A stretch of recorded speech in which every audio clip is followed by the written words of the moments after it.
श्री सद्गुरु साईनाथ महाराज की जय। श्रीरस्तु निर्विघ्नोस्तु। श्री साईनाथाश्रम क्षेत्र माहात्म्यं सागुपरि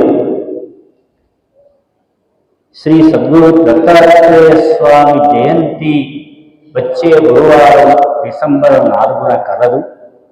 దానికి ముందుగా శ్రీ దత్తసాయి గురు చరిత్ర సప్తాహరీత్యా దీక్షా విధానంగా పారాయణం చేయడం, దానితో పాటుగా ప్రవచనం కూడా పూర్తి చేయాలనే ఒక ఉద్దేశ్యం.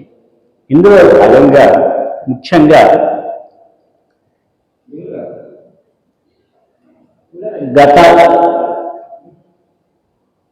5వ తేదీ 10వ నెల 1998వ సంవత్సరంలో ఈ క్షేత్రం శ్రీ షిరిడి సాయినాథాశ్రమము నిర్మితమై ప్రతిష్ఠితమై మరియు భక్తజనులందరికీ కూడా కొంగు బంగారమే విరసిల్లుతోందన్న మాట నిస్సందేహం. భక్త మహాశివారా, శ్రీ షిరిడి సాయినాథాశ్రమం ఈ క్షేత్రము భాగ్యనగరమునకు సమీపంలో బౌరంపేట గ్రామ సరిహద్దులలో గండిమైసమ్మ చౌరస్తా నుండి మియాపూర్ వెళ్లే రంగు రోడ్డు మార్గమందు శ్రీ బాసర జ్ఞాన సరస్వతి వాగ్దేవి అమ్మవారి యొక్క ఆదేశానుసారముగా బ్రహ్మశ్రీ వేదమూర్తులు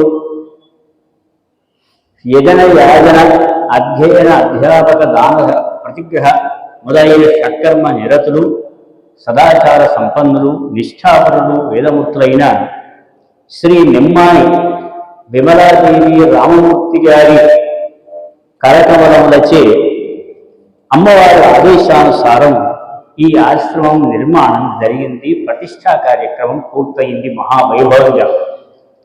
ఆ ప్రతిష్టా కార్యక్రమంలో ఎందరెందరో వేదమూర్తులు, మహనీయులు, పండితులు, అభిజ్ఞులు, మేధావులు, భక్తబంధువులు ఎందరో వేయించేశారు.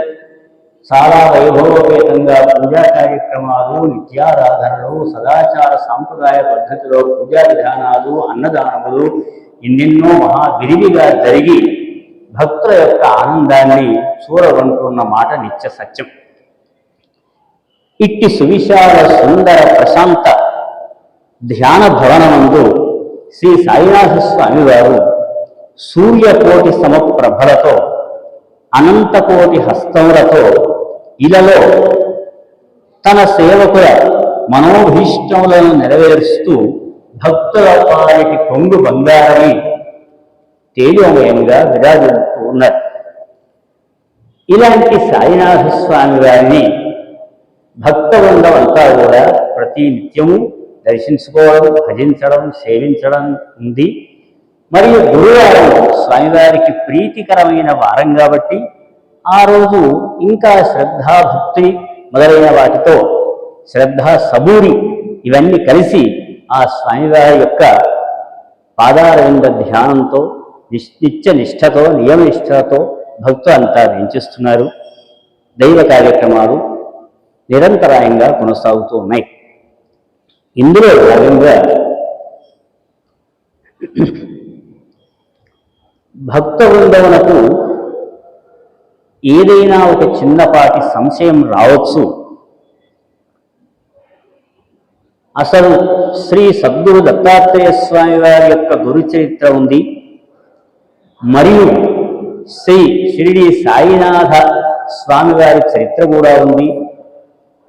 మరి ఏది మనం పారాయణీయము, అనుసరణీయము, ఆదరణీయము, మనం దాన్ని తెలుసుకోవాలి అనే జిజ్ఞాస భక్తులకు ఉండడం సహజం.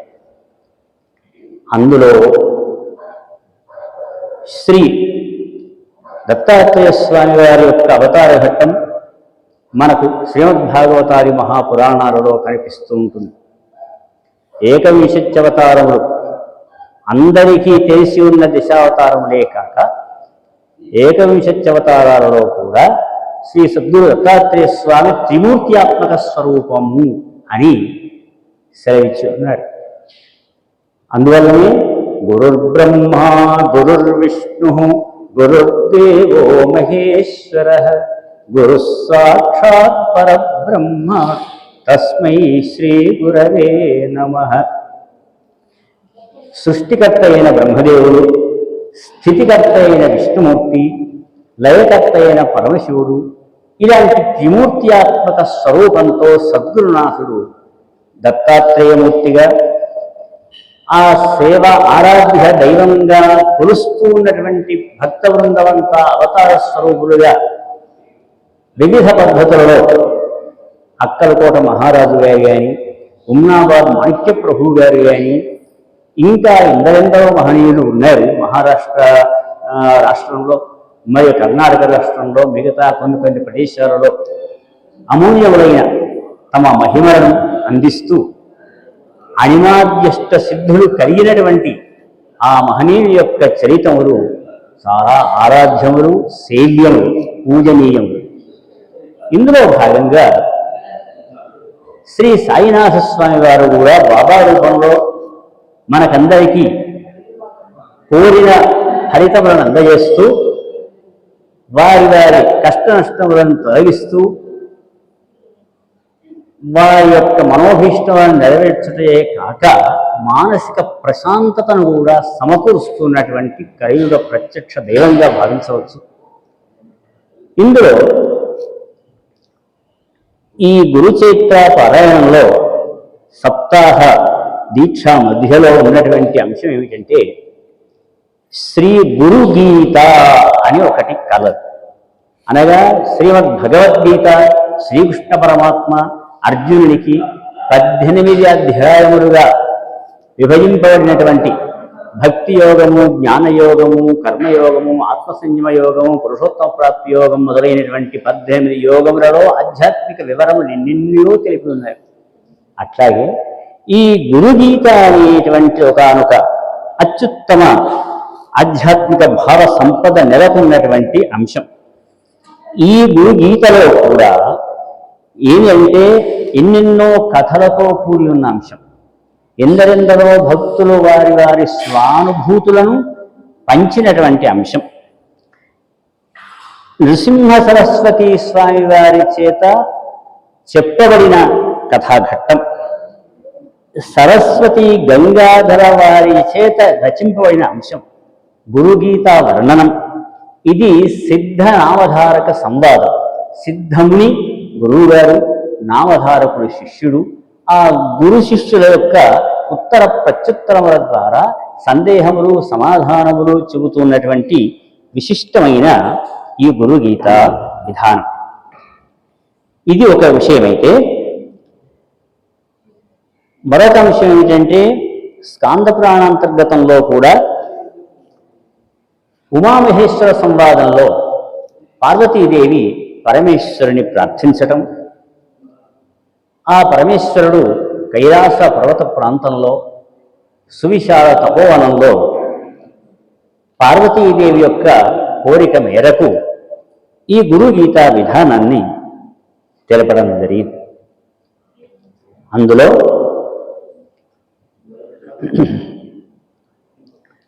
చిన్న అనుష్ఠుప్ శ్లోకాలు, చిన్న ఛందస్సు అయినప్పటికీ అమూల్యమైన భావం అంతా కూడా అందులో ఈడింపబడి ఉన్నది. అసలు ముఖ్యంగా గురు శబ్దం 2 అక్షరములు కానీ అందులో విశిష్టమైన భావ సంపద నెలకొని ఉన్నది. గుకార అంధకార స్యాత్, రుకార తన్నిరోధక, అజ్ఞానగ్రాసకం బ్రహ్మ తస్మై శ్రీ గురవే నమః అని ముఖ్యంగా. ఈ గు అనే అక్షరము అజ్ఞానానికి ప్రతీక. అజ్ఞానం అనగా కొద్ది మాత్రమే తెలిసి మరికొంత తెలియక ప్రవర్తిస్తున్నటువంటి జీవన విధానం. దానిని పూర్తి జ్ఞానం అనడానికి వీల్లేదు, పూర్తి అజ్ఞానము అనడానికి కూడా లేదు. మధ్యంతర జీవన వ్యవస్థ నడుస్తూ ఉంటుంది. కాబట్టి అలాంటి అజ్ఞాన దిశనంతా తొలగింపజేసేది రుకారం. సమస్త పూర్వజన్మలలో ప్రస్తుత జన్మలలో తెలిసి తెలియక ఆచరించినటువంటి సమస్త దోషములను సమస్త అజ్ఞానమును పటాపంచలుగా చేసేటువంటి అత్యుత్తమమైన రకారం అగ్నిబీజం కాబట్టి రుకార తన్నిరోధక.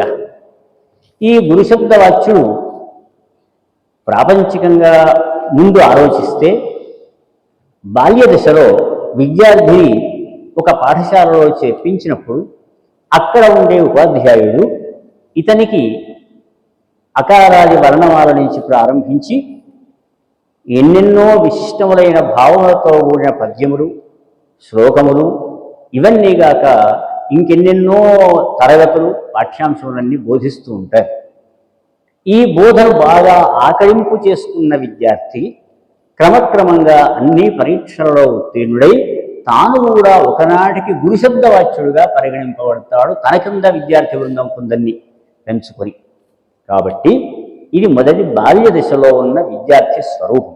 అయితే ఈ విద్యా విధానమంతా కూడా ఆ గురువు గారు తెలిపినందువల్ల ఇతనికి జ్ఞానం చాలా చాలా పెరిగి మాట్లాడినా, కదిలినా, నడిచినా, వివరించినా అన్నిటిలో కూడా విజ్ఞానం యొక్క స్థితి ఉన్నత స్థాయికి ఎదుగుతుంది. అందులో 3 అంశాలు చెప్తారు ఉపాధ్యాయుడు. ముందుగా చెప్పేది ఈ వర్ణమాల, భాషాపరమైన ఈ వాంగ్మయమంతా చెప్తూ ఉంటాడు. దీంతో పాటు సత్ప్రవర్తన, సుభాషితములు, సత్సంగత్యము, సద్విషయాలు కొన్ని బోధిస్తూ ఉంటారు. తద్వారా ఇతని యొక్క జీవన సాఫల్యం మరింత క్రమక్రమంగా అభివృద్ధిలోకి వస్తుంది. అందువల్ల ఇది ప్రాపంచికంలో ఉన్నటువంటి గురువు యొక్క స్వరూపం. ఇక ఆధ్యాత్మికంగా ఆలోచిస్తే గురువు గారు తనకు సంపాదించి అయ్యా మాకు ఏదైనా భవిష్యత్తులో జన్మ సాఫల్యం కొరకు, మోక్షప్రాప్తి కొరకు, ప్రాపంచిక ఇబ్బందులు తొలగిపోవడానికి ఏదైనా విశేషమైన అంశం మీరు తెలపాలి అన్న ఎడల అప్పుడు ఆ శిష్యునికి ఆయన మనస్సుకు హత్తుకునే రీతిలో ఏదో ఒక మంత్రాన్ని ఉపదేశించి ఆ ఉపదేశింపబడిన ఆ మంత్రాన్ని జపము, తర్పణము, హవనాదికముల ద్వారా, అన్న సంతర్పణాదుల ద్వారా ఆ మంత్రాన్ని సిద్ధింపజేసుకొని ఎన్నెన్నో మహిమలను 10 మందికి చూపగలిగే అవకాశము మరియు తాను అనుభూతిని పొందే అవకాశం. ఈ రీతిలో గురువు గారు తన శిష్యుడిని అత్యున్నత స్థాయికి తీసుకురావడానికి ప్రయత్నించేటువంటి మరొక అంశం. కాబట్టి గురుశబ్దవాచ్యుడైన పరమాత్మ చాలా గొప్పవాడు, భజనీయుడు, పూజనీయుడు. అయితే మరొక అంశం ఏముందంటే అంతర్ముఖ సమారాధ్య బహిర్ముఖ సుదుర్లభ. అనగా ఏ క్షేత్రానికి వెళ్ళినప్పటికీ భక్త బృందం అచట ఆ పరమాత్మ యొక్క దివ్య దర్శనం చేసుకొని ఆ క్షేత్ర మాహాత్మ్యాన్ని, ఆ పరమాత్మ యొక్క రూపురేఖలను అవన్నింటినీ కూడా కనులు మూసుకొని వింటూ ఆనందిస్తూ తన పరవశత్వాన్ని పొందడానికి కనులు మూసుకొని చేసినప్పుడు మాత్రమే సాధ్యపడుతుంది భగవద్ దర్శనం. కనులు తెరిచి చూసింది కొంతవరకే ఉంటుంది. ఎక్కువసేపు నిలిచేది మాత్రం కనులు మూసుకొని ఆ పరమాత్మ యొక్క అపూర్వమైనటువంటి కరచరణాది అవయవ విషయమంతా కూడా తన హృదయ పీఠంలో నెలకొల్పబడి ఉండాలి. ఆ పరమాత్మని నిరంతర ధ్యానానికి ఉపక్రమించాలి. ఇది దాని యొక్క మౌలిక స్వరూపం. అందువల్ల ఇక్కడ పార్వతీదేవి పరమేశ్వరుని ప్రశ్నించిన అంశం ఏమిటంటే, హే భక్త సంధాన నాయక సదాశివ, మీ యొక్క పాదారవిందములకు సాష్టాంగ నమస్కారములు. మానవలోకంలోని ప్రజానీకమంతా కూడా వారి వారి యొక్క మనఃకామ్యములు సఫలం కావడానికే అనుకోండి, లేదా ఉత్తరోత్తర జీవన సాఫల్యం కావడానికైనా లోకోపకారమైనటువంటి ఏదైనా ఒక అంశాన్ని మీరు తెలిపిన ఎడల తద్వారా యావత్ ప్రాణికోటంతా కూడా సుఖిస్తుంది, శుభములు పొందబడతాయి, చేకూరుతాయి. దీనికి సరియైన అంశం మీరు తెలపండి అని ప్రశ్నించగానే ఆ పరమాత్ముడు దయామయుడు కాబట్టి మొదటి శ్లోకంలో ఏమన్నాడు? ఓం నమో దేవదేవేశ పరాత్పర జగద్గురో సదాశివ మహాదేవ గురుదీక్షాం ప్రదేశి కేన మార్గేణ భో స్వామిన్ దేహి బ్రహ్మమయో భవేత్ త్వాం కృపాం కురు మే స్వామిన్ నమామి చరణౌ తవ. ఈశ్వర ఉవాచ మమ రూపాసి దేవిత్వం త్వత్ప్రీత్యర్థం వదామ్యహం లోకోపకారకః ప్రశ్నో నకేనాపి కృతః పురా దుర్లభం త్రిషు లోకేషు తచ్ఛృణుష్వ వదామ్యహం గురుం వినా బ్రహ్మణాన్యత్ సత్యం సత్యం వరాననే. గురుసేవకు మించినటువంటిది మరొకటి లేదు అని ఈ మొత్తం 170 శ్లోకాలతో కూడి ఉన్నటువంటిది గురుగీత. ఇందులో వేదాంత భావం చాలా పొందుపరచబడి ఉన్నది. అప్పుడు పరమేశ్వరుడు చెప్తున్న వాక్యాలు, ఓ దేవి, నీవు అడిగిన ప్రశ్న లోకోపకారకమైంది. ఇందులో ధర్మాధర్మ విచక్షణ, యుక్తాయుక్త విచక్షణ కలిగి భగవద్రూపుడైన గురుదేవుని నిరంతర పూజ, నామస్మరణ, ఆరాధన మొదలైన వాటి ద్వారా తప్పకుండా సత్ఫలితాలు లభిస్తాయి. వేదశాస్త్ర పురాణ ఇతిహాసములు, మంత్రములు, యంత్రతంత్రములు, ఆగమములు, విద్యలు, శైవ శాక్త మొదలైన ఆగమములు ఇవన్నీ కూడా ఈ భ్రాంతమైన మనస్సు గల జీవులకు అంత తొందరగా సఫలం కావడం కష్టసాధ్యం. మరియు యజ్ఞము, తపము, వ్రతము, దానము, తీర్థయాత్రలు మొదలైనవి చేసినప్పటికీ కూడా శ్రీ దత్తగురు సేవ లేదా సాయినాథ గురుసేవ చేయని వారికి ఇవన్నీ అంత త్వరగా సఫలం కావడం కష్టం, నిదానంగా అవుతుంది. ఆత్మయందు గురుబుద్ధి కంటే కూడా ఇతరమైన సత్యమేది లేదు. అట్టి లాభం కొరకు ప్రయత్నం బుద్ధివంతులైన వారి చేత చేయదగినది. ఇంతకుముందు మనం చెప్పుకున్నట్టుగా గు అనే అక్షరం చేత దేహమునందు అజ్ఞానజనితమైన మాయాస్వరూపమైన జగత్తే అనుకోండి, రహస్యమైన ఆత్మవిద్య ఏదైతే ఉందో అదంతా కూడా గు అనే అక్షరం చేత తెలుపబడి ఉన్నది. రు అనే అక్షరం చేత ఆత్మజ్ఞానోదయముగా భావింపబడుతుంది. ఈ విధముగా గురు శబ్దము అవిద్య తొలగించుట, ఆత్మజ్ఞానం కలిగించుట ఈ తత్వాన్ని చెబుతుంది. కాబట్టి ఆ గురుని చక్షరద్వయం అనే గురు శబ్దంలో అంత గొప్పతనం ఉంది. దాని సరియగు రీతిలో సేవించుటయే పరమధర్మం అయ్యింది ప్రాణికోటికంతా కూడా. అందులో శ్రీ గురుమూర్తి యొక్క పాద సేవనం ద్వారా జీవుడు సర్వపాపముల నుండి విడిపడతాడు, పవిత్రాత్ముడవుతాడు, కృతార్థుడవుతాడు. జీవనం చాలా సార్థకత చెందుతుంది.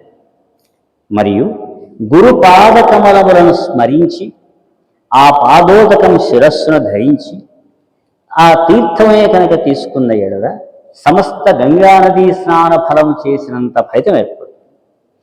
మరియు పాప పంకములను ఎండునట్లుగా, జ్ఞాన తేజస్సులను దీపింపజేయునట్లుగా గురు పాదోదకము సంసార సాగరాన్ని దాటింపచేస్తుంది. అజ్ఞానమనే మూలాన్ని ఛేదిస్తుంది.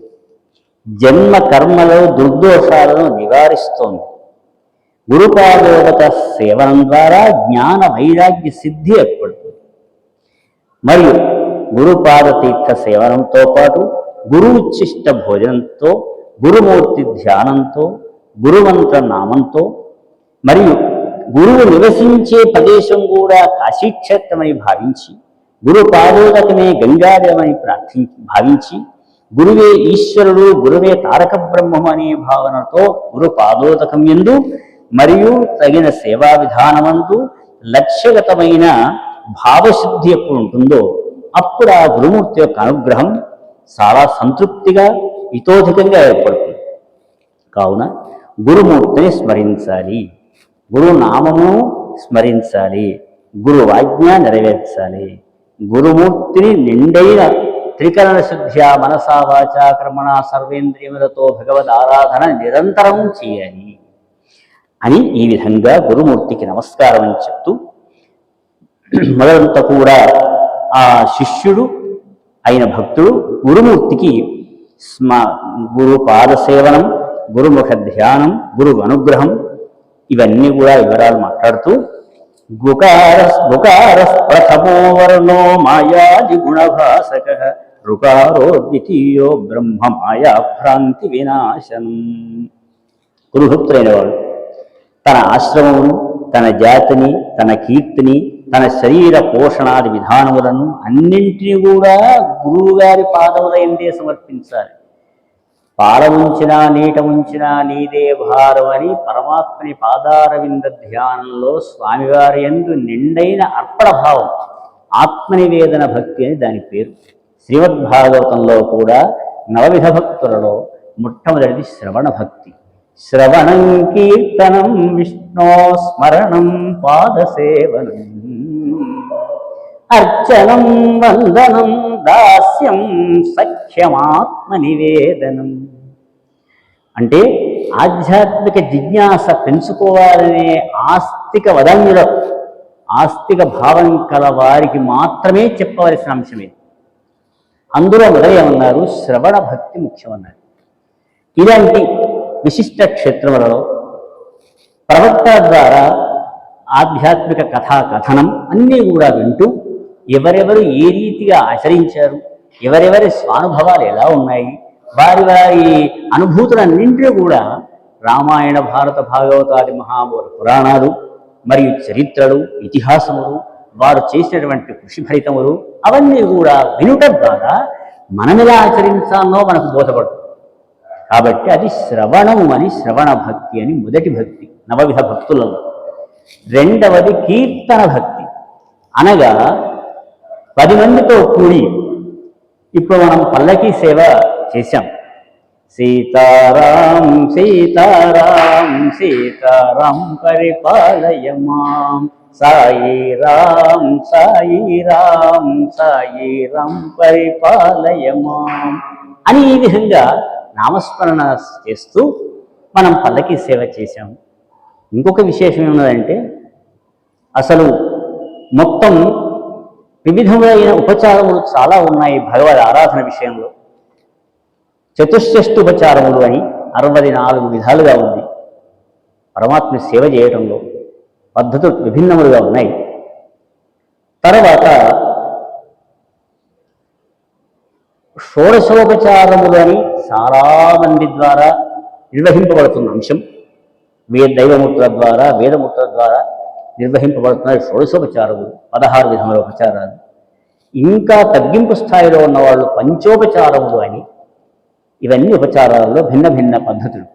అయితే ఇక్కడ మనం సాయినాథస్వామి విషయంలో ఒకటి ఆలోచించవలసిన అతి ముఖ్యమైన అంశం, అసలు ఆవాహనం నుంచి ప్రారంభించాలి ఉపచారాలు. ధ్యానం అనేది ఉపచారం కాదు. ధ్యానము ఆ పరమాత్మ పాదారవిందముల నుంచి మస్తకం పర్యంతం కూడా ప్రతిదీ భగవంతుని యొక్క విభూతి, ఆయన యొక్క ఐశ్వర్యం. కాబట్టి ఆ స్వామిని ఆ ధ్యానంతో హృదయంలో హత్తుకునే రీతిలో మెదలటం అనే ప్రక్రియ అది ధ్యానానందానుభూతి అని దాని పేరు. అది ఒకరికి చెప్పను లేము, అతడు మాత్రమే అంటే ఆ భక్తుడు ఆ తర్వాత సాధకుడు మాత్రమే పొందదగినటువంటి ధ్యాన విశిష్ట ఫలితాంశం. అందువల్ల ధ్యానానికి చాలా ప్రాధాన్యం ఉంది. దానికి వేదాంత భాగంలో మరొక అంశం చెప్తారు, భ్రమర కీటక న్యాయము అని ఒక న్యాయం చెప్తారు. అనగా ఆలోచిస్తే ఆ పరమాత్మ సృష్టి క్రమంలో అసలు ఊహకందని అంశం. ఒక పచ్చ చెట్టు పైన ఉన్నటువంటి ఒక ఆకు పురుగు, అది ఆకుపై పారుతూ ఉంటుంది. ఈ స్థితిలో ఒక తుమ్మెద వస్తుంది. అది ఏం చేస్తుంది, దానికి ఏమి తోచదోసారి అట్లా వచ్చి తిరిగి ఈ ఆకు పురుగును తన నోట పెట్టుకుంటుంది. పెట్టుకొని ఎదురు అట్ట తిరిగితే ఏం చేస్తుంది, ఒక మూల ప్రదేశంలో అక్కడ దానిని ఉంచడానికి ప్రయత్నం చేస్తూ ఎక్కడి నుంచో మట్టిని కూడా తీస్తుంది. అది ఆ భగవంతుడు ఇచ్చిన గొప్ప వైభవం అని చెప్పాలి. ఆ పురుగును ఆ మధ్యలో ఉంచి చుట్టూ ఏ కుమ్మరివాడు కూడా చేయని రీతిలో మట్టితోని మొత్తం అంతా కూడా కప్పివేస్తుంది. కప్పివేసి ఇది లోపల ఉంటుంది, ఈ పురుగును అందులో ఉంచుతుంది, మట్టితో మొత్తం కప్పివేస్తుంది. కప్పివేస్తే ఆ లోపల ఉన్న పురుగు ఎలా జీవిస్తుందో ఎవరికి అర్థం కాదు. ఆ భగవన్ నిర్ణయం. శ్వాస బయట ఆడకుండగా ఆ జీవి ఎలా ఉంటుంది, అది ప్రశ్నార్థం. ఇలా ఉంటుంది. అయితే ఈ దీంట్లో ఏం చేస్తుందంటే, ఈ కీటకం అనగా తుమ్మెద, భ్రమరం అనగా తుమ్మెద ఏం చేస్తుంది, ఝంకారనాదంతో తిరుగుతూ ఉంటుంది. దాని చుట్టూ ఆ లోపల పురుగు ఉంటుంది, పైన జుమ్మంది నాదం అనే వాక్యం చూడండి, ఆ రీతిలో ఝంకారనాదం ఉంటుంది. ఇది కొంతసేపు చేసి చేసి చేసి దాని బుద్ధి ఉన్నంతసేపు కాగానే మళ్ళీతో వెళ్ళిపోతుంది. మళ్ళీ సాయంకాలం మరొకసారి వస్తుంది, మళ్ళీ అదే పని ఆచరిస్తుంది. ఇట్టగా ఒక రోజు 2 రోజులు ఎంతో దాని యొక్క సమయం అయిపోతుంది. అయినాక ఆ లోపల ఉన్న ఆకు పురుగు ప్రాణం పోకుండగా అదే మట్టి గూడును తొలి చేసుకొని బయటికి వచ్చి తుమ్మెదగా మారుతుంది. ఎంత విచిత్రం ఇది! ఆకు పురుగు స్వరూపం ఏమి, తుమ్మెద యొక్క స్వరూపం ఏమి, ఝంకార నాదమేమి, ఆ దినం మొత్తం కూడా అది శ్వాస ఆడకుండగా జీవించడం ఏమి, బయటకు వచ్చి మళ్ళీ తుమ్మెదగా మారిపోవటం ఏమి. ఇది జీవాత్మ పరమాత్మకున్న అనుబంధం.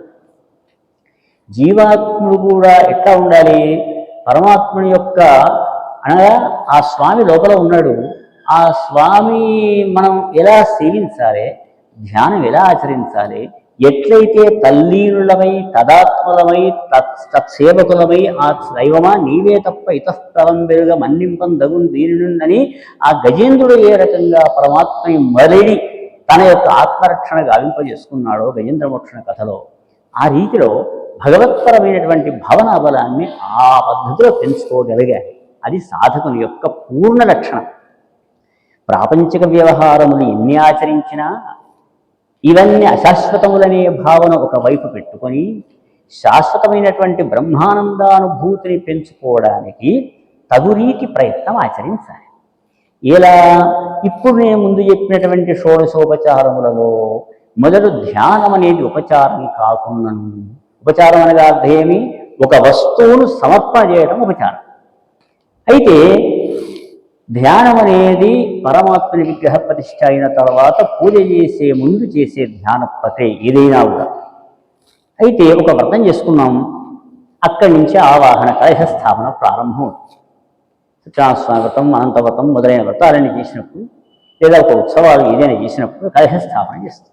ఆ కలశంలోనికి ప్రధాన ఆరాధ్య దైవాన్ని ప్రతిష్ఠించి ఆ వేదమంత్రములతో ఆ స్వామిని అందులో ఆవాహన చేస్తాం. ఇది ఆవాహనం అనే ఒక ఉపచారం. ఆ తర్వాత ఒక దివ్యమైనటువంటి నవరత్న ఖచ్చితమైన సింహాసనాన్ని ఆ స్వామివారికి సమర్పిస్తున్నట్టుగా భావిస్తాం. రత్నాలతో ఉండే సింహాసనం మనమేలా ఇవ్వగలం, కానీ ఉన్నంత వరకు కైన దానిలో 2 అక్షతలు వేసేన ఆవాహనం ఆసనం అనేది రెండవది. అయినాక స్వామివారి పాదాలకు ఉద్ధరితో అలా నీళ్లు తిప్పి 3 సార్లు తిప్పి పడ్డంలో పోస్తాం. అది పాద్యమనే ఉపచారం. అట్లాగే అర్ఘ్యమని మరొక ఉపచారం. ఆచమనం, స్నానం, వస్త్రం, ఉపవీతం, గంధం, పుష్పం, ధూపం, దీపం, నైవేద్యం, తాంబూలం, ఆ తర్వాత నీరాజనం వస్తుంది. ఇప్పుడు ఈ సద్గురు సాయినాథ స్వామి వారికి నీరాజనం అనే ఉపచారాన్ని 4000 ఇచ్చే రీతిలో మహనీయులు నిర్ణయం తీసుకున్నారు. ఆయా ప్రదేశములలో ఉన్నటువంటి గురువంతా కూడా కలిసి 4 కాలముల యందు స్వామివారికి నీరాజన సేవ చేయాలి. ఇది ఒక మహోపచారం. కాబట్టి ఆయా పాటల ద్వారా పరమాత్మని భావం పూర్తి స్వామివారిపై ఉండే రీతిలో అట్లా మెదులుకోవడానికి ఉపచారాన్ని రీతిగా నీరాజనాన్ని తీసుకున్నారు. తర్వాత మామూలుగా ప్రదక్షిణ నమస్కారాలు చివరి ఉపచారాలు. అయితే ఇంతకు ఏమిటి అసలు పరమాత్మని యొక్క గుణవర్ణనం ప్రాముఖ్యమైనది. ఆ స్వామివారిని నిరంతర ధ్యానం చేయడానికి సమయం చిక్కకుండాను ప్రాపంచిక వ్యవహారాలు ఎన్ని చేసినప్పటికీ కూడా ఎందులో రమించకుండా కేవలం పద్మపత్రమేవాంభస తామరాకు మీద నీటి బుడగలాగా ఈ రీతిగా జీవనం గడుపుతూ అన్నీ చేస్తూ ఎందులో రమించకుండా అట్ట ఉండగలిగే నేర్పు పెంచుకొని సాక్షాత్ సాయినాథ స్వామి గురు దత్తదేవుని గురుస్వరూపం ఆ స్వామివారిని వారి యొక్క అవతార పరంపర వరుసక్రమంలో కలదు. అందులో భాగంగా సాయిబాబా స్వామివారిని ఒక గురువారమే కాదు ప్రతి నిత్యం కూడా మనము ఆరాధన హృదయంలో భావన చేసుకోవడంలో ఇబ్బంది లేదు. దానికి ఒక చిన్న ఉదాహరణ చెప్పి మనం గురుగీతలో వెళ్దాం.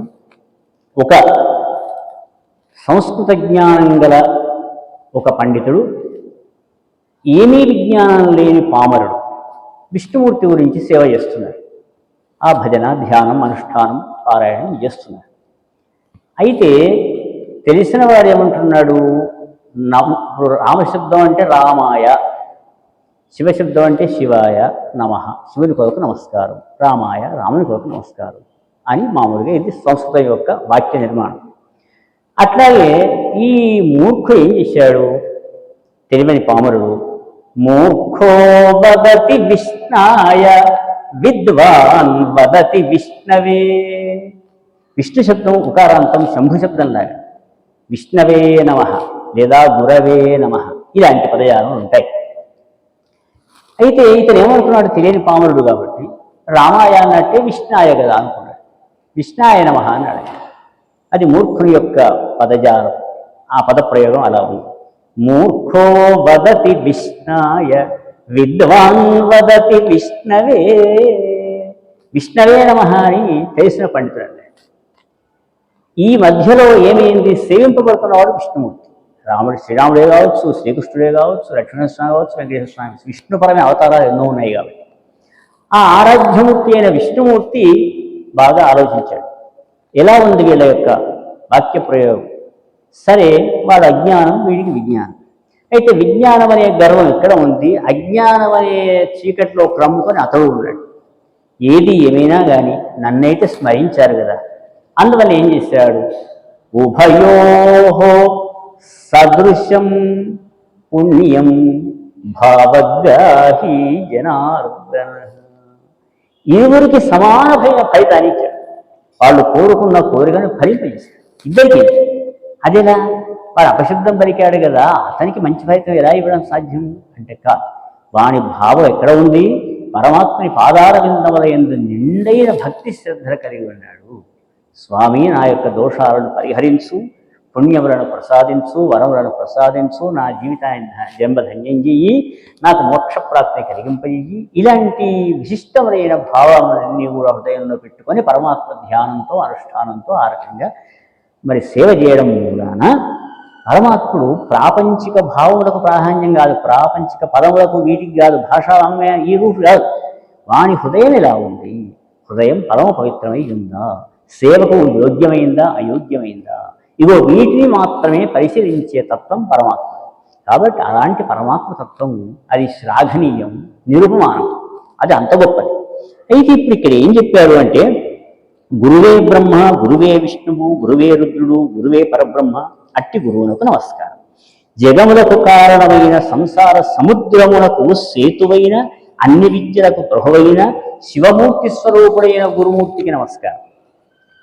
ఆ తర్వాత మరొక విషయం చెప్తున్నాడు, ఓ గురువు, నీవే నా తల్లివి, తండ్రివి, నీవే దేవతవు, సంసారం అనే నిద్ర నుండి మేలుకొలకు గురుమూర్తివి నీకే, నీకు నమస్కారం. ఎవరి సత్తతో జగత్తంతా సత్యమవుతుందో, ఎవరి వెలుగుతో జగమంతా ప్రకాశిస్తోందో, ఎవరి ఆనందముచే జగత్తంతా ఆనందిస్తుందో అట్టి గురువే ఉనికి నమస్కారం.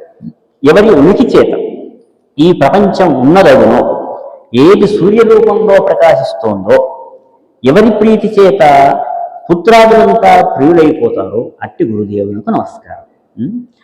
ఈ జగత్తంతా ఎవరి చేత చైతన్యంగా ఉంటుందో, చిత్తం ఎవరిని తెలుసుకున్న జాలదో, జాగ్రత్తలైన మూడవస్థలలో ఎవరు సాక్షియో ఆ గురుదేవులకు నమస్కారం అని ఆ గురుమూర్తి గురించి ఈ రకంగా వర్ణన చేస్తూ చేస్తూ చేస్తూ మరొక విషయం ఏంటంటే, ఒకసారి గురుమండలాన్ని ఈ రకంగా ఆ భక్తుడు వర్ణించాడు. గురుమండలం ఎంత గొప్పది.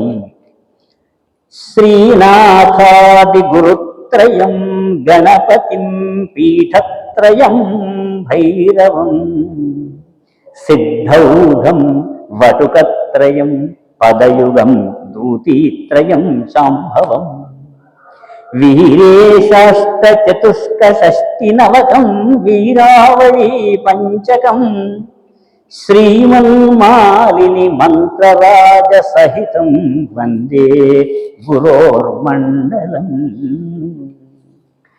అనగా శ్రీనాథే మొదలైనటువంటి గురుమూర్తులు ముగ్గురు ఉన్నారు. గణపతి ఉన్నాడు, పీఠత్రయం కూడా ఉంది, భైరవమూర్తి, మరి సిద్ధులు సాధ్యులు వాళ్ళకు సంబంధించిన సమూహము, మరి వటుత్రయము, పదయుగము, దూతీత్రయము, శాంభవము, మరి వీరేశుడు, వీరావళి పంచకం, మాలిని మంత్రరాజం, ఇవన్నిటితో కూడింది గురుమండలం. వందే గురోర్మండలం. గురుమండలం చాలా గొప్పనైనది.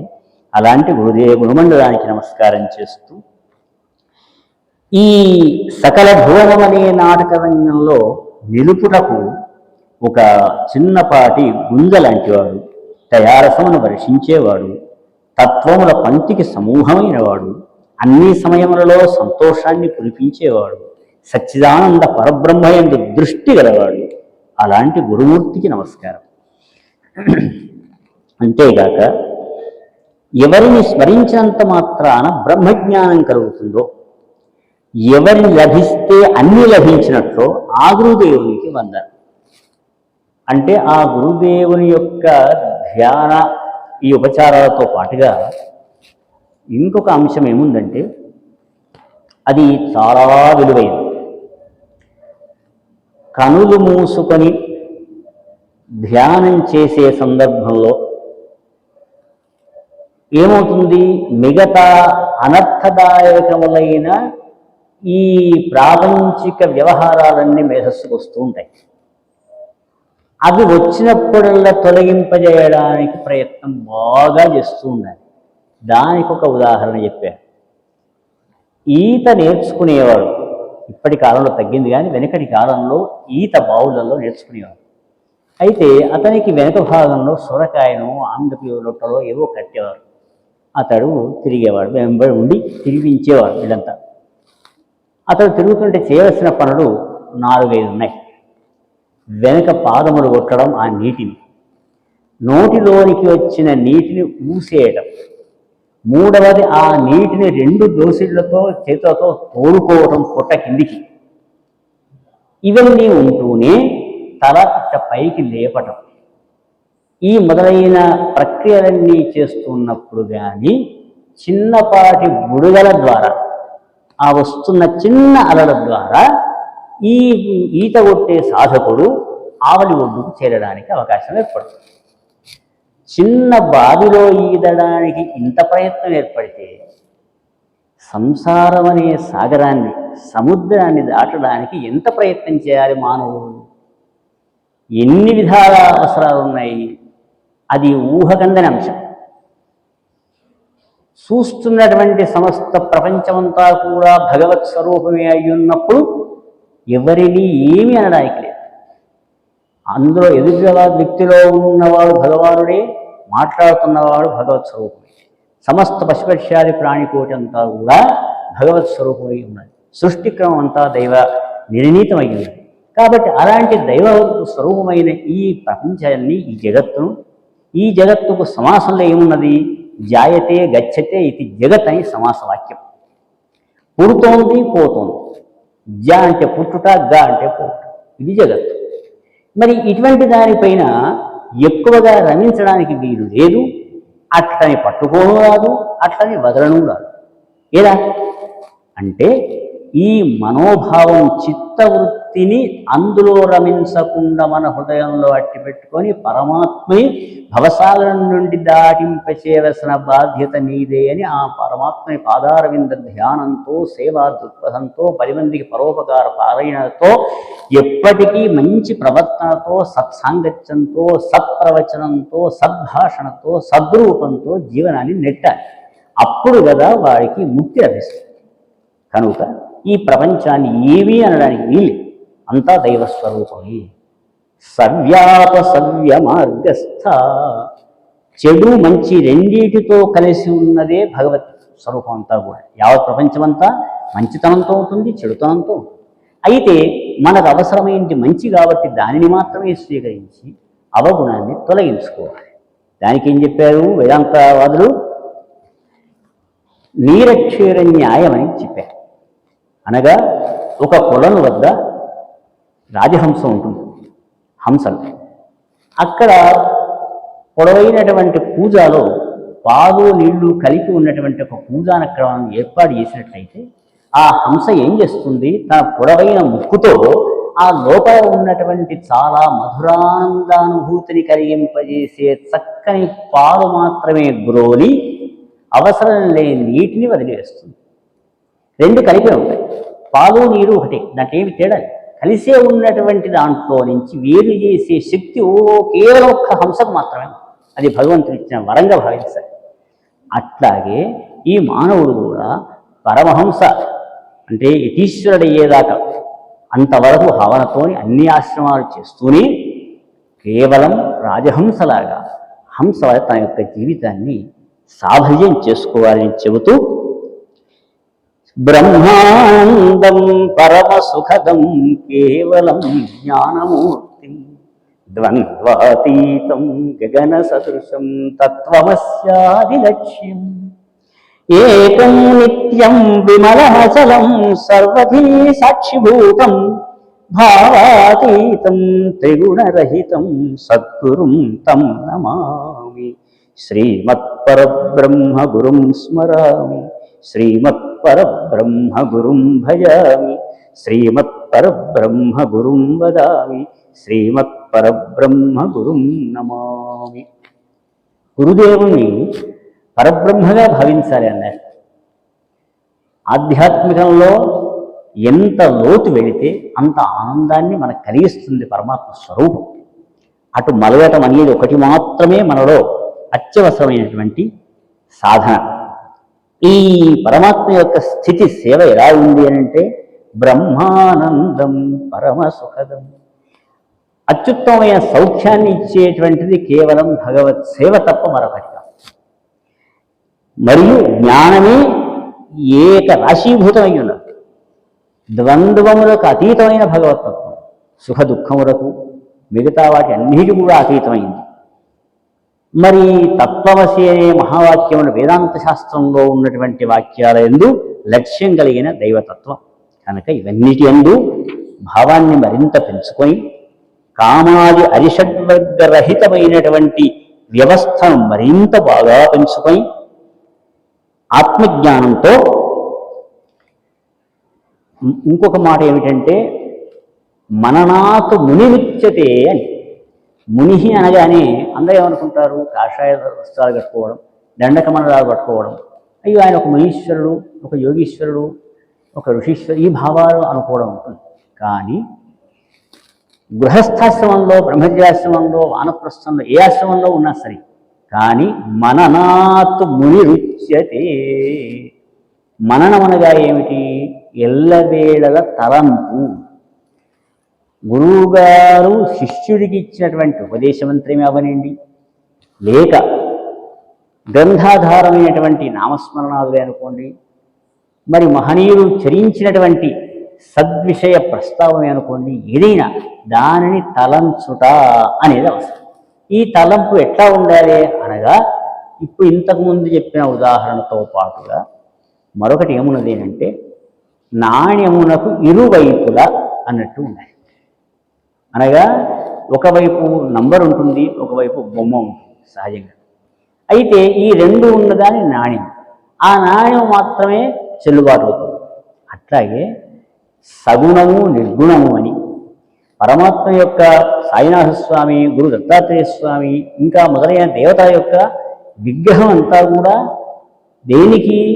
భావశుద్ధి కావడానికి, చిత్తము పరిశుద్ధం కావడానికి విగ్రహారాధన, నిత్యారాధనలు, పూజలు, సేవలు, కళ్యాణోత్సవాలు, అభిషేకాలు, అర్చనలు, ఆరాధనలు, నివేదనలు ఇవన్నీ కూడా. అయితే ఈ పూజా విధానాలన్నీ చేయవలసినదే కాదనడానికి లేదు. కానీ ఎప్పటిదాకా వీడి హృదయం పరిశుద్ధి అత్యుత్తమంగా పూర్తి స్థితికి ఎది అంటే తనంతట తానే వీటినన్నింటినీ మరచిపోయి ఎటో చూపు మారుతుంది, ఎటో వృత్తి మారుతుంది. అప్పుడు వాడు ఉన్నత స్థితికి ఎదిగినట్టుగా మనం భావించాలి. అంటే ఆ పరిస్థితి ఎలా అవుతుంది? నిరంతర సాధన ద్వారా, నిరంతర శ్రవణం, నిరంతర పఠనం, నిరంతర సత్సంగత్యం, వీటి ద్వారానే అది లభిస్తుంది. ఆ లభించడం గురించి మనం ప్రయత్నం చేయడం ద్వారా గత జన్మలలో చేసినటువంటి పాపాలన్నీ కూడా పరిహరింపవుటే, మరి ఈ జన్మలో కూడా తెలిసి తెలియని దోషాలు ఎన్నో చేస్తుంటాం. మనం నడుస్తుంటే, తిరుగుతుంటే ఎన్నెన్నో జీవాలన్నీ కూడా దోమలు, ఈగలు మొదలైనవన్నీ చనిపోతూ ఉంటాయి తెలియకుండా. ఆ దోషాలన్నీ మన పైబడుతుంటాయి.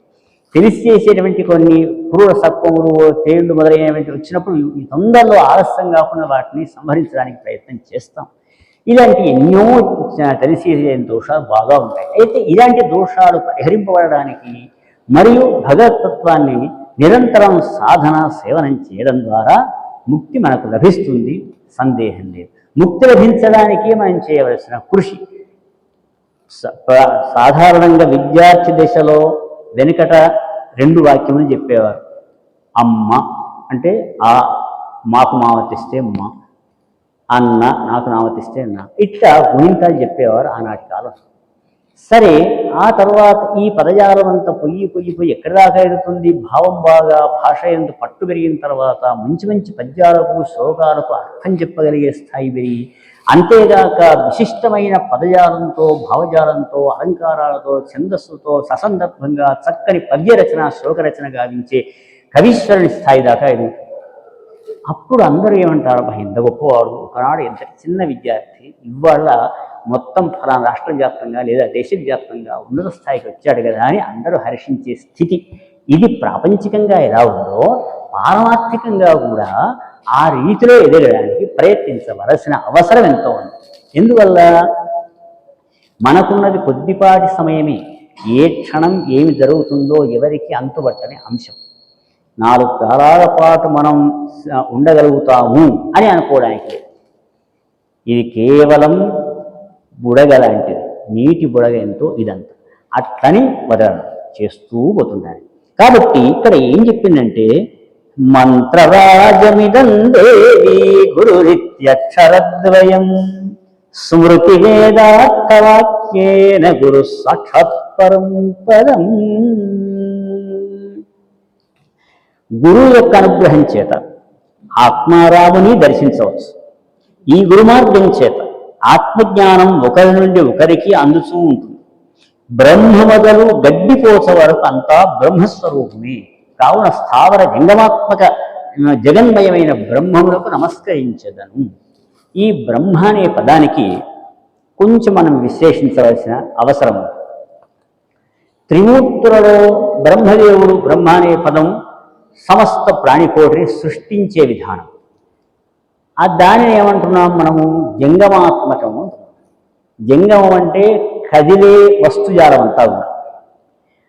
పశుపక్ష్యాలు అనుకోండి, క్రిమికీటకాలే అనుకోండి, మానవ వ్యవస్థ అనుకోండి, ఇదంతా కూడా ఇది జంగమాత్మక స్వరూపం. ఇక స్థావరం అంటే ఏమిటివి? పుట్ట, చెట్టు, పర్వతాలు మొదలైనవన్నీ ఉంటాయి. ఇవన్నీ కూడా అవి కదలని వస్తువులు ఏవైతే ఉంటాయో అవన్నీ కూడా స్థావరములు. ఈ స్థావర జంగమ స్వరూపమైన ఈ యావత్ ప్రపంచమంతా కూడా బ్రహ్మదేవునిచే సృష్టింపబడింది. సృష్టింపబడినటువంటి దానిని మనం తీసేయడానికి వీలు లేదు. అందులోనే ఉండి సేవ చేస్తూ వెళ్తుండాలి. ఇది బ్రహ్మదేవుని యొక్క సృష్టి క్రమంలో ఈ బ్రహ్మము అనే త్రిమూర్తులలో ఒక బ్రహ్మదేవుడు, బ్రహ్మని శబ్దం. ఇక తర్వాత ఇక్కడ ఉన్న బ్రహ్మ పదార్థం అనే విషయంలో యావత్ ప్రపంచమంతా కూడా వ్యాపింపబడిన భగవత్తత్వం అనేది ఏది ఉన్నదో దానిని బ్రహ్మ పదార్థము అని పేరు. ఈ బ్రహ్మ పదార్థాన్ని అందరూ తెలుసుకోవడం కష్టసాధ్యం. తెలుసుకున్నాక దాని యొక్క ఆనందానికి అవధులే ఉండవు. అందులో మరీ చిన్న ప్రాపంచిక ఉదాహరణలో భాగంగా ఆలోచిస్తే,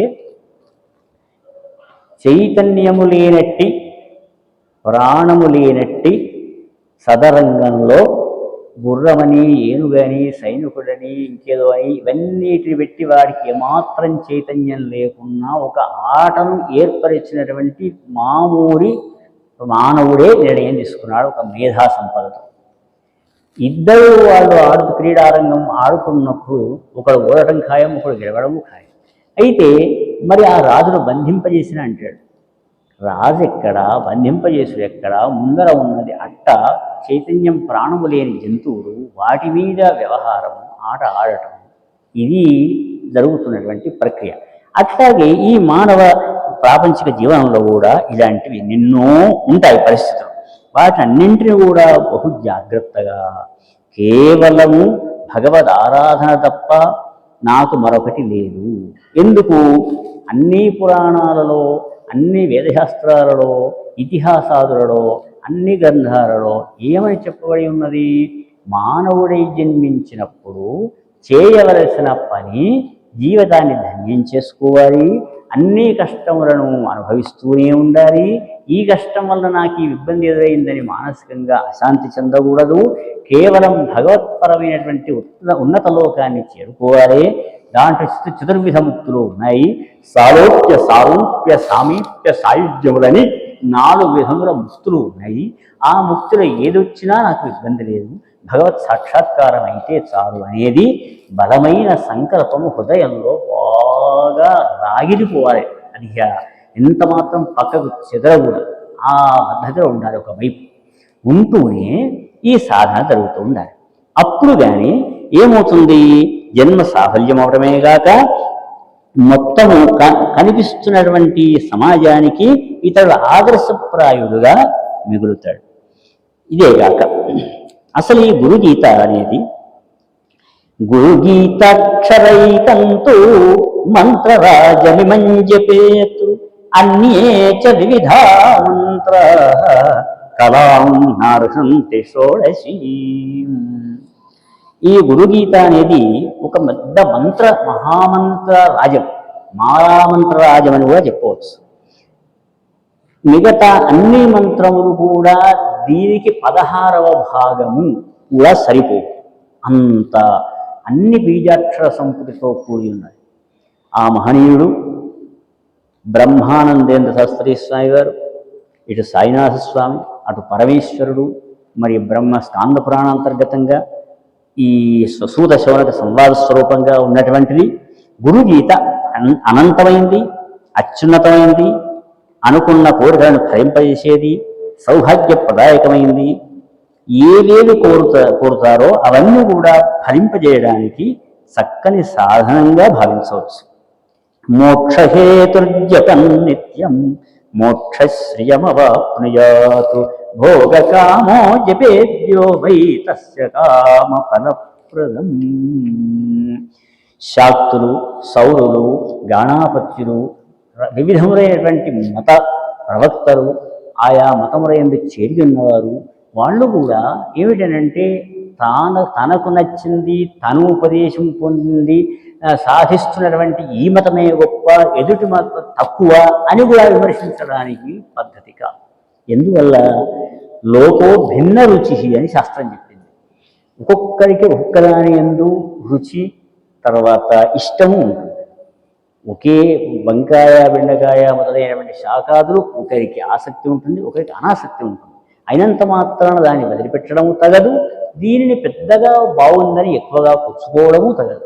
ఆరోగ్యాన్ని అనుసరించి దొరికిన వస్తువును బట్టి ఆయా పదార్థములను సేవించడం మాత్రమే సానుకూలత తప్ప మరొకటి కాదు. అట్లాగే ఇది కూడా ఏంటంటే, ఎవరెవరికి ఏ ఏ భావాలు, ఏ ఏ ఆగమాలు, ఏ ఏ మతాలు ద్వైతం, అద్వైతం, విశిష్టాద్వైతం అని మతత్రయాలు. ఈ మతత్రయాలలో ఎవరెవరికి ఏ ఏ దైవం యందు ఇష్టం ఉంటుందో, ఏ ఏ దైవం యందు ఆసక్తి మరింత పెరుగుతుందో, ఏ ఏ దైవం ద్వారా సంపూర్ణ ఫలం ప్రాప్తిస్తుందో ఆయా దైవముల యందు భక్తి మరింత పెరుగుతుంది, ఆ సేవ చేయడం జరుగుతుంది, తద్వారా అనుగ్రహాన్ని పొందడం అవుతుంది. అందువలన ఏమిటి అంటే తను ఎక్కిందే గొప్ప అనే దాన్ని కాకుండా అన్నీ సర్వమతములు సమానములు, అంతటా భగవానుడు కలడు, అన్ని స్వరూపాలలో ఇమిడి ఉన్నాడు. కాబట్టి నాకు నచ్చినది ఇది, మాసానాం మార్గశీర్షోహం అన్నాడు భగవద్గీతాకారుడు శ్రీకృష్ణ పరమాత్మ. మార్గశిర మాసం నేను అన్నాడు. అన్నంత మాత్రాన మిగతా 11 మాసములు స్వామివారివి కావా? అలా అని కాదు. ఇక్కడ ఏమిటి అంటే దైవం ఒక విషయం చెప్పినప్పటికీ కూడా మనకు నచ్చిన రీతిలో ఆ ద్వైతం ఉంది, అద్వైతం ఉంది, విశిష్టాద్వైతం 3 మతత్రయాలు ఉన్నప్పుడు సేవ్య సేవక భావేన సేవాకార్యే ద్విధాస్థిత అన్నప్పుడు సేవింపదగిన వాడు పరమాత్ముడు, సేవకుడు అనేవాళ్ళు మనం మానవుడము. ఈ మధ్యలో సేవ అనేది ఒకటి ఉంది. దీనికి త్రిపుటి అని పేరు. సేవ్య, సేవక, సేవ, ఈ 3 విధాలు. అట్లాగే పూజ్య, పూజక, పూజ, ఈ రకంగా త్రిపుటి అంటారు దీన్ని. అంటే ఈ సేవ చేసేటువంటి మానవుడు, సేవింపదగిన భగవానుడు, మధ్యలో సేవ. ఈ రీతిలో మరి పరమాత్ముని యొక్క నిత్యానుష్ఠానం ద్వారా అప్పుడు ఏమవుతుంది, ఇతడు విముక్తి పొందగలిగారు. మానసికంగా అయితే చాలు, ప్రాపంచికంగా బాహ్యంగా మిగతా వాటిల్లో కాకుండా కూడా చిత్తవృత్తిలో అంతయు అశాశ్వతము, శాశ్వతమైంది భగవతత్వం. ఆ పరమాత్మని ప్రాప్తి పొందాలి ఈ జీవితంలోనే, ఈ నరజన్మలోనే, మరొక జన్మలో సాధ్యపడదు. ఈ భావన చాలా చాలా పెంచుకోవాలి. మరొకటి ఏంటంటే అని సర్వసందేహరహితో ముక్తో భవతి పార్వతి భుక్తి ముక్తి ప్రయంతస్య జిహ్వాగ్రే చ సరస్వతి అనేన ప్రాణిన సర్వే గురుగీతా జపేనతు సర్వసిద్ధిం ప్రాప్నువంతి భుక్తిం ముక్తిం న సంశయ. ఈ గురుసేవా ఫలం ద్వారా అన్ని సిద్ధులను పొందుతారు, భుక్తిని ముక్తిని పొందుతారు, ఇందులో సందేహం లేదు. మరి ధర్మము, సాంఖ్యము, పూజాక్రమము, కర్మనిష్ట ఇవన్నీ క్రమక్రమంగా గురుగీతలో చెప్పబడినాయి. మరియు గురుభక్తి అలవాని యొక్క ప్రదేశము, కులము, వంశము, తల్లిదండ్రులు, వారి వారి బంధువులు, పరివారం అందరూ కూడా ధన్యతను పొందుతారు. వాళ్లకు ఉన్నటువంటి ఇబ్బందులు కూడా ఇతడు వచ్చి అడుగు పెడితేనే అవన్నీ కూడా వాళ్ళ పాపాల దోషాలు సమసిపోయి అనుకున్న కోరిక ఫలిస్తాయి. అందువల్లనే దర్శనాదేవ సాధవ, మహనీయులను దర్శిస్తేనే దాన్ని అందులో అంత గొప్ప ఉంది. దానికి ఏం చెప్పారు, ఇదే శ్రీమద్భాగవత మహాపురాణంలో చెప్పిన వాక్యం, నశ్యం మయాని తీర్థాని నదేవా మృచ్ఛిరామయా తే పునంత్యూకాలేన దర్శనాదేవ సాధవ. అనగా నీటితో కూడిన గంగా, సరస్వతి, సరయు మొదలైన నదీ తీర్థములన్నీ కూడా గొప్పవే, అవి కాదు అనడానికి లేదు. పాపహరములు, దోషహరములు మరియు పుణ్యదాయకములు, మంచి ఫలప్రదాయకములు. కానీ ఆయన అక్కడ కామ పెట్టారు, అవన్నీ మంచివే. నదేవా మృచ్ఛిలామయా అనగా వినాయక చవితి నాడు మట్టి బొమ్మరం చేస్తాం విఘ్నేశ్వరుడి, నవరాత్రోత్సవాలు చేస్తాం, పూజలు చేస్తాం, నిమజ్జనము చేస్తాం. అక్కడ దైవస్వరూపం లేదు అనడానికి లేదు, అది మృణ్మయములైన విగ్రహాలవి. శిలామయా, రాతి విగ్రహాలు ఉంటాయి, ఆ విగ్రహారాధన చేస్తాం. చతుష్కాల పూజలు, నిశి పూజలు, మరియు ఉపచారములు, పూజలు ఇవన్నీ చేస్తాం. అయితే అవి కాదనడానికి లేదు, అవి సయ్యనవి. కానీ అన్నాడు మళ్ళా, తే పునంతి ఉరుకాలేన అనగా మనం ప్రస్తుతం వాడుతున్నటువంటి అలోపతిక్ వైద్యం అనుకోండి, ఆయుర్వేద వైద్యమే అనుకోండి. ఆయుర్వేద వైద్యం నిదానంగా ఆరోగ్యాన్ని చేకూరుస్తుంది. ఈ అల్లోపతి వైద్యం తాత్కాలికంగా గుణమవుతుంది. అట్లాగే ఇది కూడా ఏమిటంటే దర్శనాదేవ సాధవ.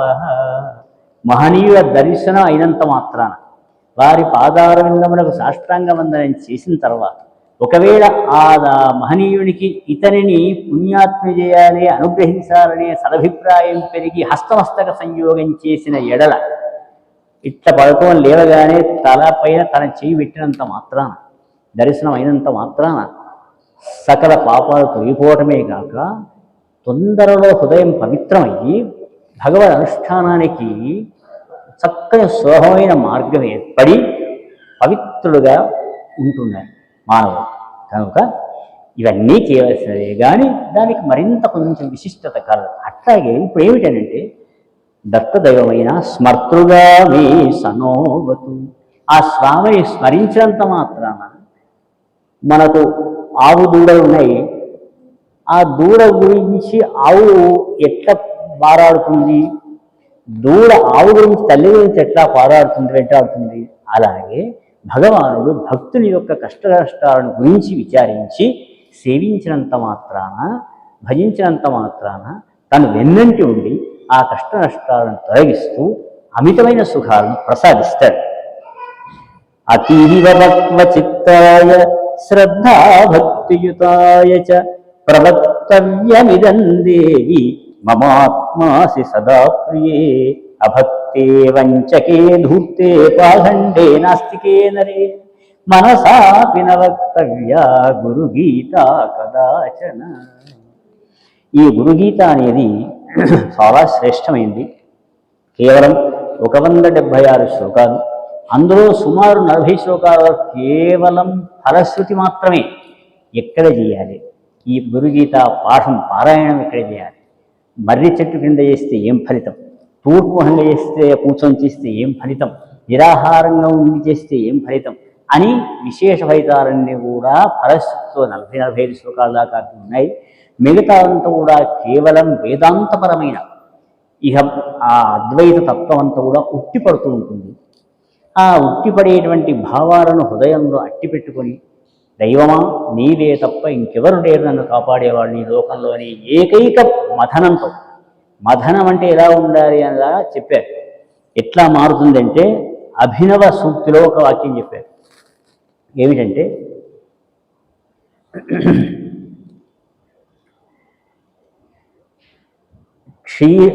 క్షీరం దధి తక్రం నవనీతం ఘృతం ఏతే 4 దుగ్ధస్య వికారా అని సూత్రం. అనగా పాలు ఉన్నాయి, 1 లీటర్ పాలు తీసుకొచ్చారు. ఆ తెచ్చిన వాటిని పాలను కాచడం జరిగింది. ఆ కాచిన పాలను పెరుగు ద్వారా తోడు చేస్తే పెరుగు అయింది. అది చిలికితే వెన్న వచ్చింది, వెన్నను కాస్తే నెయ్యి అయింది. ఆ నెయ్యి అంటే ఈ మొత్తం 4-5 అంశాలను మానవుడు సేవించడానికి అవకాశం ఉంది. కాచని పాలు తాగరాదు, తోడుబెట్టని పాలు పెరుగుగా తినరాదు, కాచని వెన్నను ఆహారంగా తీసుకోరాదు, పదార్థాలను కరగబెట్టని నీతిని తీసుకోలేదు. ఇవి ఎట్లా ఉన్నాయో అంటే అసలు భగవతత్వం పాలతో సమానమైంది. దానిని ఎట్లా ఏ పద్ధతులలో మనం సవరించాలి అని ఇక్కడ ప్రశ్న. ఎవరికి? సాధకుడికి మాత్రమే. ఆస్తికుడైన, సాధకుడైన, ఉపాసకుడైన వ్యక్తికి మాత్రమే వీటి గురించిన పరిశీలన అవసరం. ఇవేమీ లేకుండా ఎందులో ఏముంది అని సంచరించేవా నాస్తికుడితో మనకు అవసరం ఉంది. కనుక ఆస్తికుడైన సాధకుడికి భగవతత్వము ఇన్ని రూపములతో ఉన్నది.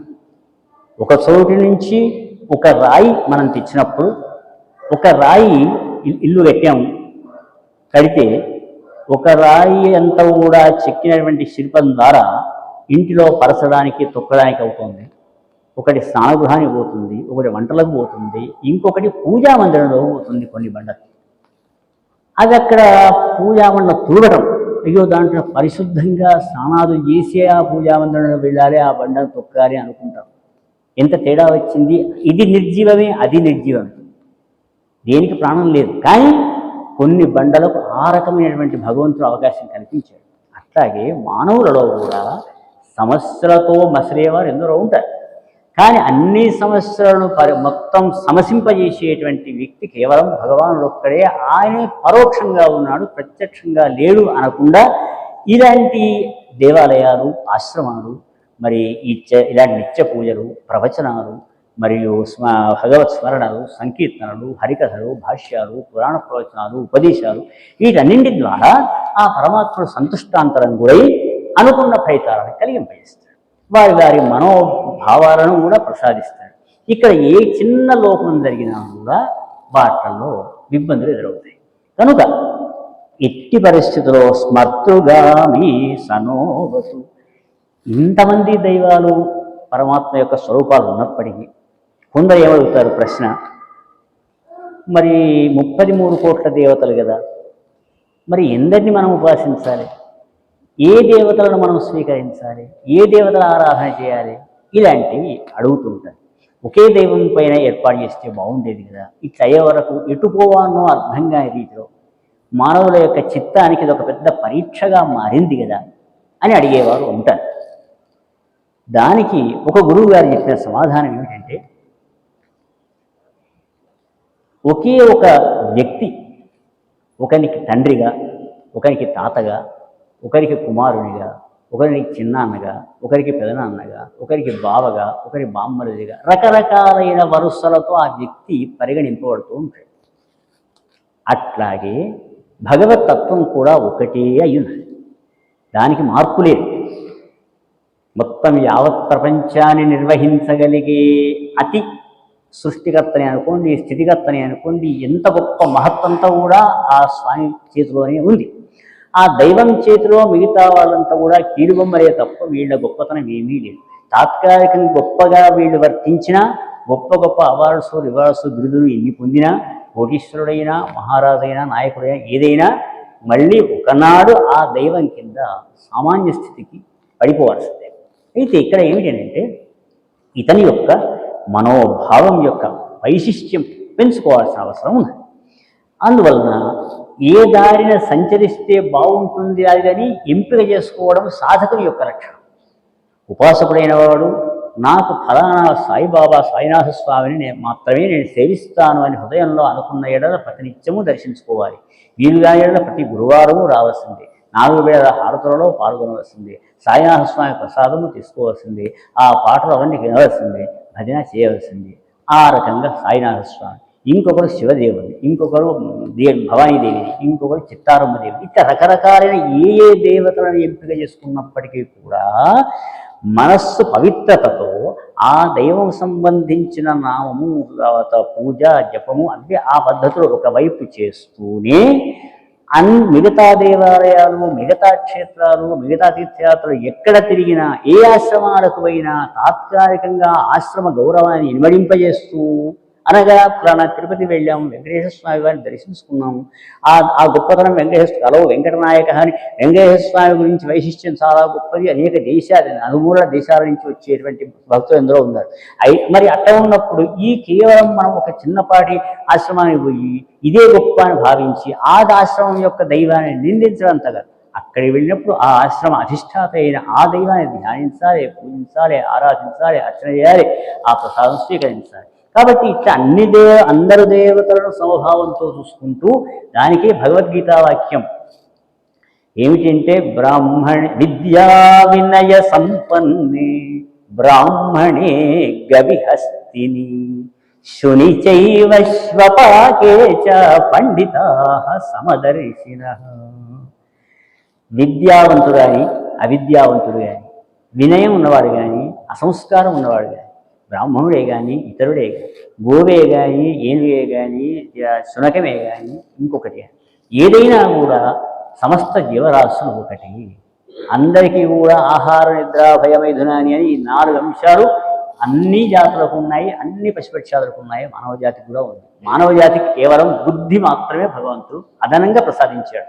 యుక్తాయుక్త విచక్షణ, ధర్మాధర్మ విచక్షణ అనేది మానవునికి ఇచ్చినటువంటి గొప్ప వరంగా భావించాలి. మరి ఇలాంటి పరిస్థితులలో ఆ దైవ ఆరాధన మానవుడు ఎంత చేసినా తప్పుడే. తృప్తి ఒక్కదానికి ఉండకూడదు, మిగతా ఎన్నిటికైనా తృప్తి అని. కానీ ఈ దీనికి మాత్రం ఎంత సేవ చేసినా తప్పుది, చేస్తూనే పోతుండాలి. అంటే మనం తెలియక ఎన్ని చేసినామో దోషం మనకు తెలియదు.